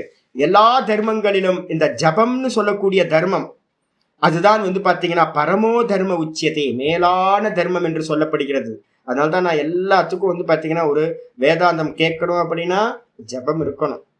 ஜபம் இல்லாம ஒரு சாதகன் சித்தனா ஆகவே முடியாது. இப்பெல்லாம் நிறைய பேர் மாடர்ன் குருஸ் எல்லாம் ஒன்றும் பண்ண வேணாம், வேதாந்தம் புரிஞ்சுங்க, வேதாந்தம் புரிஞ்சுங்க. எனக்கு தெரிஞ்சு நிறைய சுவாமிகள் என்ன பண்ணுவாங்க தெரியுங்களா, காலையில பாத்தீங்கன்னா பிரணவத்தை பண்ணி, ஏன்னா பிரணவத்தெல்லாம் பண்ண மாட்டாங்க. சன்னியாசிகளுக்கு பிரணவ ஜபம் டெய்லி பிரணவ ஜபம் பண்ணிக்கிட்டே இருக்கணும், அப்பதான் நிவர்த்தியில நிக்க முடியும். காலையில எழுந்திரிச்சோன்னா லேப்டாப்பை திறந்து வச்சுக்கிட்டு ஆத்மா பரமாத்மா, ஆத்மாவது பரமாத்மா, அந்த கரணம் சுத்தி இல்லாம ஆத்மாவும் நடக்காது, பரமாத்மாவும் நடக்காது. சும்மா பாத்தீங்கன்னா பண்ண வேண்டிய காரியத்தை சுத்திக்காக என்ன பண்ணணுமோ அந்த சுத்திக்கான கர்மத்தை பண்ணாம நீங்க அந்த பாலை ஊத்துனீங்கன்னா என்ன ஆயிடும், பால் பாத்திரம் சுத்தம் இல்லைன்னா தெரிஞ்சு போயிடும், கெட்டு போயிடும் பால். அதே மாதிரி அந்த கரணம் சுத்தி இல்லாம பாத்தீங்கன்னா நீங்க அதுல எந்த ஞானத்தை கொடுத்தாலும் என்ன ஆகாது, அது பலன் கொடுக்காம போயிடும். அதனால அந்த கரணத்தை சுத்திப்படுத்துறதுக்கு ஜபம் மாதிரி ஒரு பெரிய தர்மம் இந்த உலகத்திலேயே இல்லை. அதனால சொல்லுது சர்வ தர்மேபியக, எல்லா தர்மங்களிலும் ஜபஸ்து பரமோ தர்ம உச்சியதே, ஜபம் பரமோ தர்ம மேலான தர்மம் என்று சொல்லப்படுகிறது. ஏன் தெரியுங்களா, அஹிம்சையாச்ச பூத்தானாம், பூத்தானாம் அஹிம்சையாச்ச ஜபயஜ்ஞ பிரவர்த்ததே. பூத்தங்களை அஹிம்சையோட எந்த ஜீவராசியும் தொந்தரவு பண்ணாது. எனக்கு தெரிஞ்ச ஒரு பக்தர் இருந்தார், ஜபம் பண்ணுங்க அப்படின்னா காலையில பாத்தீங்கன்னா வீட்டையே கலவரம் பண்றது, லைட்டர் போடுறது, டேய் எந்திரா நான் ஜபம் பண்ண போறேன் அப்படின்னு பையனை எழுப்பி விட்டுறது, ஒய்ஃபை எந்திரு பூஜை ரூம்லாம் கிளீன் பண்ணு, விளக்கு போடு, இவர் போடுறதுக்கு இவர் ஜபம் பண்றதுக்கு வீட்டையே கலவரப்படுத்தி விட்டுறது. இவங்களுக்குலாம் எரிச்சலா இருக்கும், இந்த ஆள் போய் ஜபம் பண்றதுக்கு என்ன போய் தொந்தரவு, காலையிலேயே இந்த ஆள் ஜபம் பண்றதுக்கு தொந்தரவு பண்றாரு அப்படின்னு. அப்ப எப்படி இருக்கும், வெறுப்பா இருக்கும். ஜபம்ன்றது யாரையும் தொந்தரவு பண்ணாம இம்சை இல்லாம இருக்கிறது. நீங்க போய் ஸ்நானம் பண்ணுங்க, யாரையும் தொந்தரவு பண்ணாம ஸ்நானம் பண்ணிட்டு வாங்க, ஒரு தீபத்தை போடுங்க, உட்கார்ந்து மனசுக்குள்ளார யாருக்கும் ஓம் ஓம் ஓம் ஓம் சொன்னீங்கன்னா சுத்தி இருக்கிறவங்களுக்கு எல்லாம் டிஸ்டர்ப் ஆயிடும். அப்படிலாம் இல்லை, சாந்தமா யாரையும் தொந்தரவு பண்ணாம ஜபிக்கிறது. அப்ப அகிம்சையோடு பூத்தங்களை இம்சை செய்யாமல் செய்யக்கூடிய இந்த ஜபயஜ்ஞம் எப்படி இம்சை இல்லாமல் அகிம்சையோடு செய்யப்படுவதாக இருக்கு, பிரவர்த்ததே. அதனாலதான் இதுக்கு பெருமை. எல்லா தர்மங்களும் ஒரு பூஜை பண்றோம்னு வச்சுங்களேன், எவ்வளவு கஷ்டம் தெரியுங்களா, திரவியங்களை சேர்க்கணும். ஒரு ஹோமம் பண்ணணும்னா திரவியங்களை கடைக்கடையா ஏறி இறங்கணும். எந்த கர்மம் பண்றதா இருந்தாலும் அங்க ஒரு கஷ்டம் இருக்கு, யாரையோ கஷ்டப்படுத்துறோம், நம்மளை கஷ்டப்படுத்திக்கிறோம். ஆனா ஜபயஜ்ஞம் இருக்கு பாத்தீங்களா, கஷ்டமே இல்லாதது எது அப்படின்னா இந்த ஜபயஜ்ஞம். அதனால இருக்கிற தர்மங்கள்லயே ஜபயஜ்ஞம் தான் இம்சை இல்லாதது, அதனால அது பெருசுன்னு சொல்லப்படுது. அதுக்கப்புறம் முடிவா என்ன சொல்ல வரீங்க சுவாமி, சொல்லுது கீதால ஒரு ஸ்லோகம் இருக்கு, யஜ்ஞானாம் ஜபயஜ்ஞோஸ்மி. கீதால பாத்தீங்கன்னா விபூதி யோகத்துல சொல்ற, விபூதி யோகத்துல தன்னை எங்கெல்லாம் எதெல்லாம் பெருசு பெருசு பெருசு இருக்கோ அதெல்லாம் கோட் பண்ணிட்டு வரும்போது கிருஷ்ண பரமாத்மா சொல்றார், யஜ்ஞங்களில் அநேக யஜ்ஞம் இருக்கு, எல்லா யஜ்ஞங்களிலும் யஜ்ஞானாம் ஜபயஜ்ஞோ அஸ்மி, நான் ஜபயஜ்ஞமாக இருக்கின்றேன் அப்படின்றார். அப்ப என்ன அர்த்தம், ஃபர்ஸ்ட் கிளாஸா சொல்லி முடிச்சுட்டார். ஜபயஜ்ஞமா இருக்கா, அப்ப என்ன சகஸ்ரநாமத்தை என்ன பண்ணணும், முதல்ல ஒரு 4-5 ஸ்டெப்ஸ் வச்சுங்க. டெய்லி சகஸ்ரநாமத்தை சொல்லிக்கிட்டே இருக்கிறது, டெய்லி வாக்கு சுத்தி உண்டாகும். மெதுவா மெதுவா மெதுவா ஸ்தூலமா இருக்கிற பாப்பங்கள் எல்லாம் போகும். மெதுவா ஸ்தூலமா சொல்லிக்கிட்டே இருக்கிறது, சொல்லிக்கிட்டே இருந்து மெதுவா மெதுவா மெதுவா மெதுவா கொஞ்சம் கொஞ்சம் கொஞ்சம் கொஞ்சமா என்ன பண்ணுங்க அப்படின்னு கேட்டீங்கன்னா, அதுல ஏதாவது ஒரு நாமம் உங்களுக்கு என்ன ஆகும், ஸ்ட்ரைக் ஆகும். அதுல ஏதோ ஒரு நாமம் உங்களுக்கு ஒரு அட்ராக்ட் ஆகும்.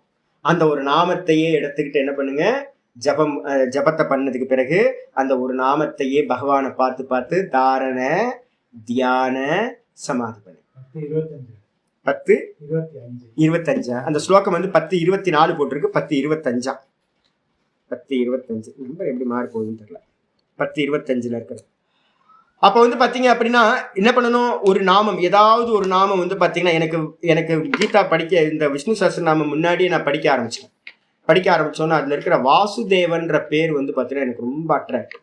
அதனால வந்து பாத்தீங்கன்னா நான் சின்ன வயசுல இருந்தே வாசுதேவா வாசுதேவா வாசுதேவா எனக்கு அந்த பாதை இது மேல. சில பேருக்கு என்ன இருக்கும், கோவிந்தா கோவிந்த கோவிந்தன்ற நாமம் பிரசித்தமா பிடிச்சி போயிடும். சில பேருக்கு நாராயணன்ற நாமம். ஏதாவது ஒரு நாமம் வந்து பாத்தீங்கன்னா இந்த விஷ்ணு சஹஸ்ரநாமத்துல இருக்கிற ஏதாவது ஒரு நாமம் நமக்குள்ளார நல்லா ஆழமா போயிடும். விஷ்ணு சஹஸ்ரநாமம் ஃபுல்லா சொல்லணும் 1000 நாமத்தை, அதுக்கப்புறம் ஏதாவது ஒரு நாமத்தை எடுத்துக்கிட்டு வந்து பாத்தீங்கன்னா அந்த ஈஸ்வர ஒரு ரூபத்தை வச்சுக்கணும், ஒரு போட்டோவை ஒரு சித்திரத்தை வச்சுக்கிட்டு ஒரு சிலையை வச்சுக்கிட்டு இந்த நாமத்தை வந்து பாத்தீங்கன்னா பிரயோகப்படுத்தணும், ஜபத்தை பண்ணணும். ஒரே ஏக்க ஜபத்தை பண்றது, ஃபுல்லா ஸ்தோத்திரம் பண்ணிடுறது.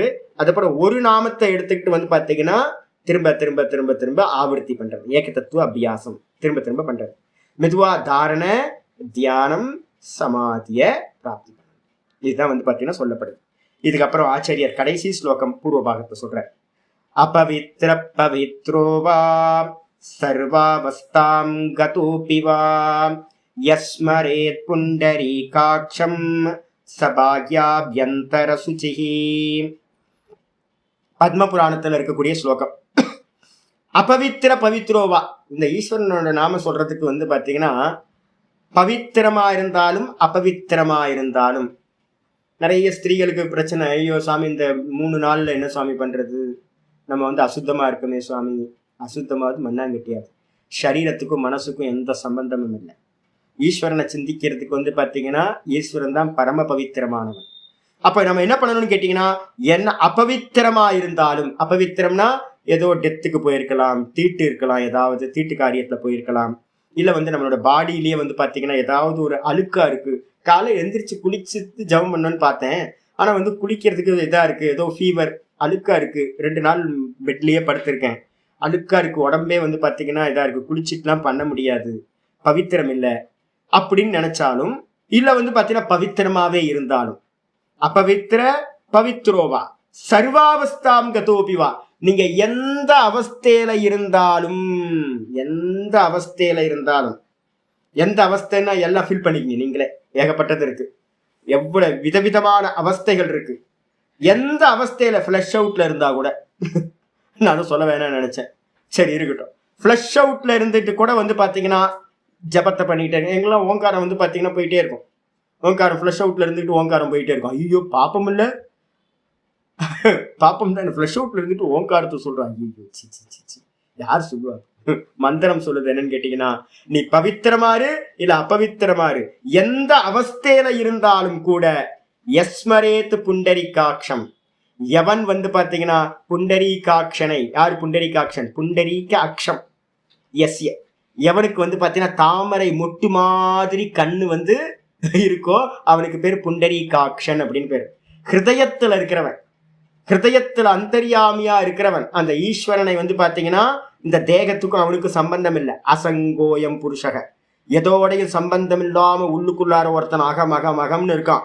அவன் உள்ள இருக்கிறதுனால அவனுக்கு பேர் அந்தர்யாமின்னு பேரு, பிம்பமா இருக்கான்.